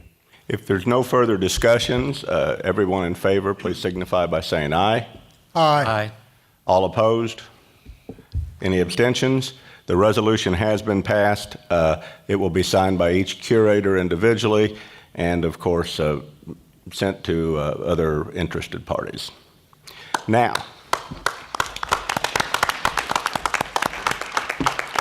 And we still have discussion on the 3 presentations? Sure. So could we get Mark back up?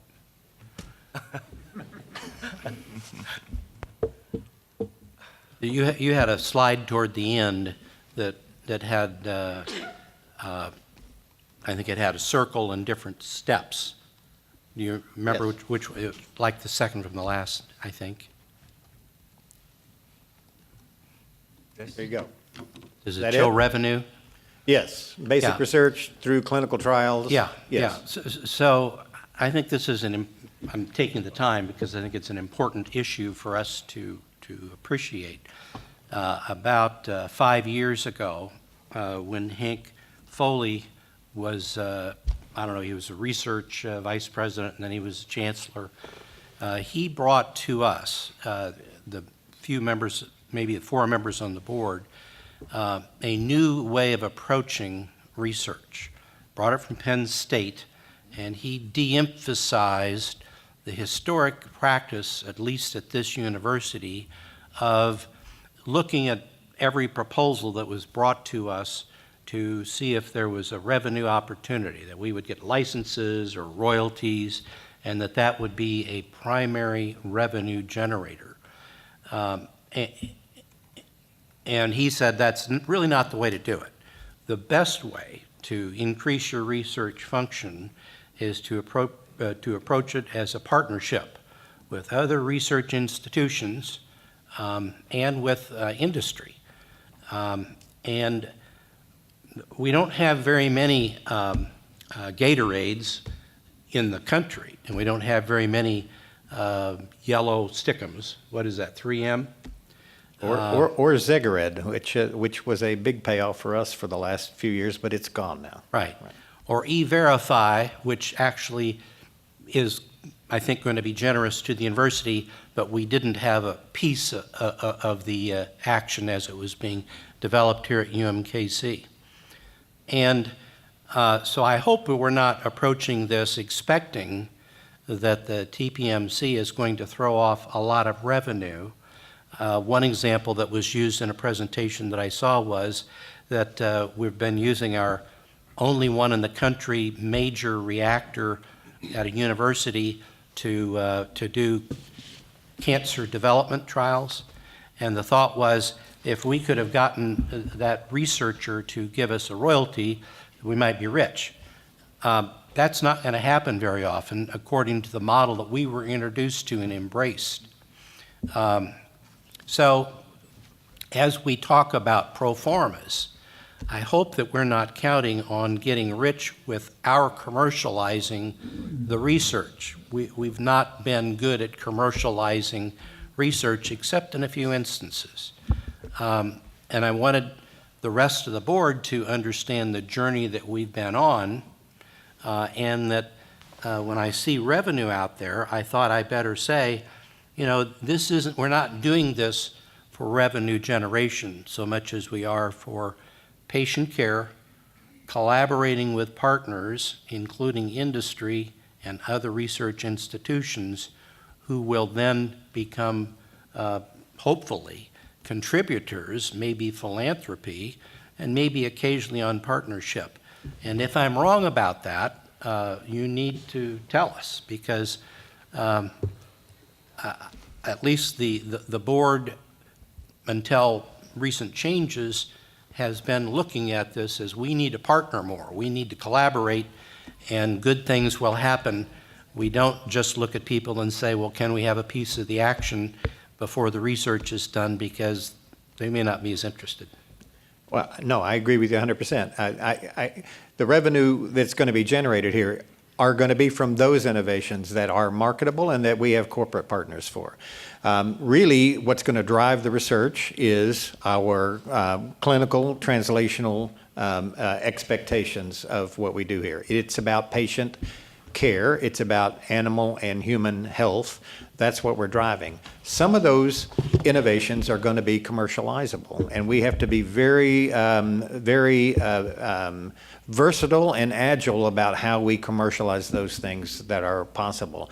And that's why we built an innovation floor into this planning, is because we want to be shoulder to shoulder with industry to really talk about what parts of the research that come out of this facility can in fact drive some revenue. But you're right. We're not depending on the revenue stream to drive all the research. We're depending upon research productivity. We're depending on new grants and new partnerships with industry that are going to drive the research. The subtlety of how you answered that causes me to believe that you have more of a hope and a prayer about commercializing research that we partner with than previously we thought was going to be our aim. And I've heard people who are in our mix here who have specifically talked about, well, how we're going to, be able to take a percentage of cancer drugs that run through our reactor, and that's going to fund our research in the future. I think it bears watching and further discussion, because you have more optimism than we've been led to believe is the case in how Arizona State and others are able to increase their research. Now, I would hate to do this, but and this is a very valuable discussion, and I think bears further discussion, but we have a finance committee, we have another resolution, so what I would like to do, Cindy, is this time, ask Courtney Lauer, I suspect, is in the room. Would she join me at the podium?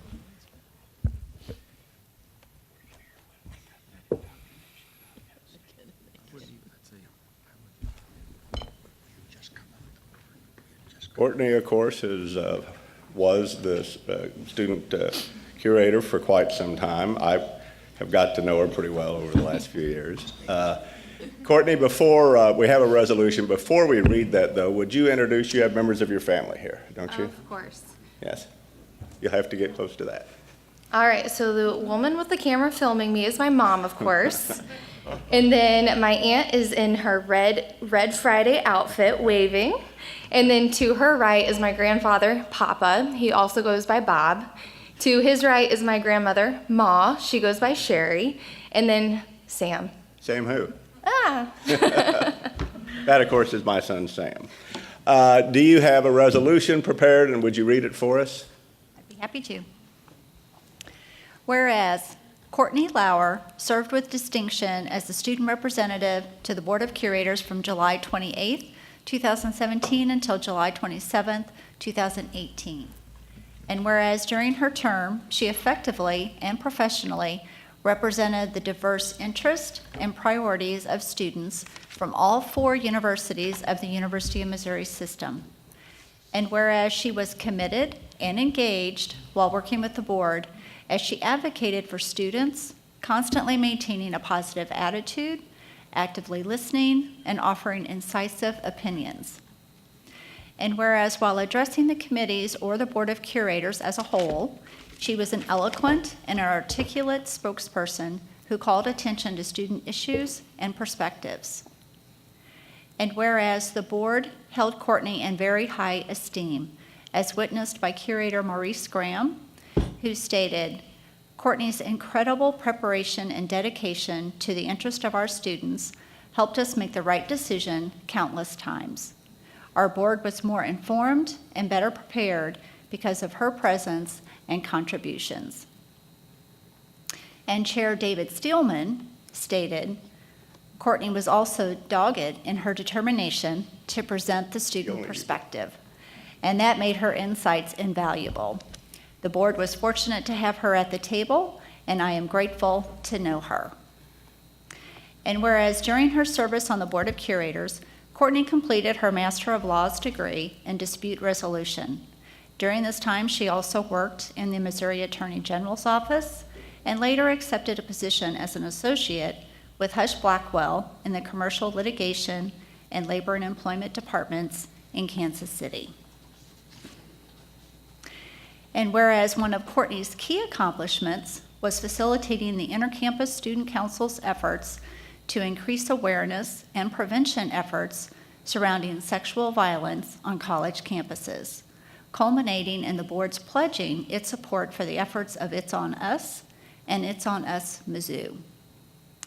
And whereas while diligently working for all UM system students, she provided leadership by engaging student body presidents and vice presidents from the 4 universities to increase participation in the Intercampus Student Council.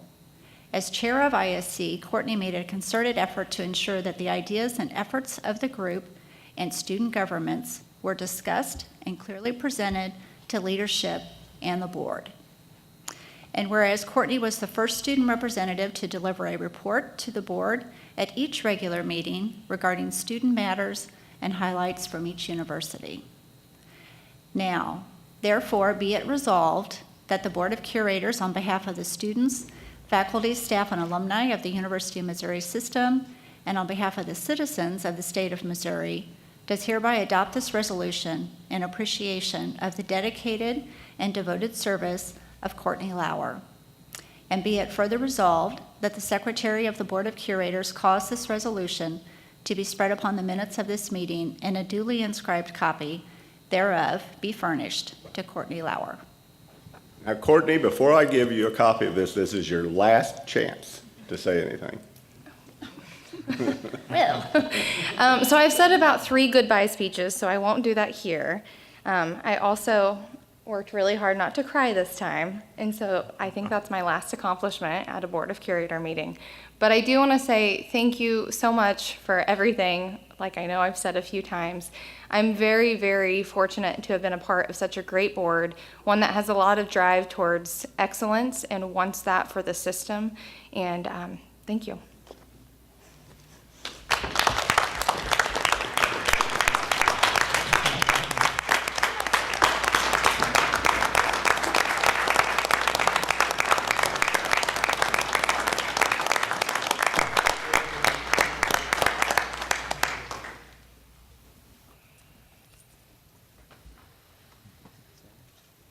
Good to stand.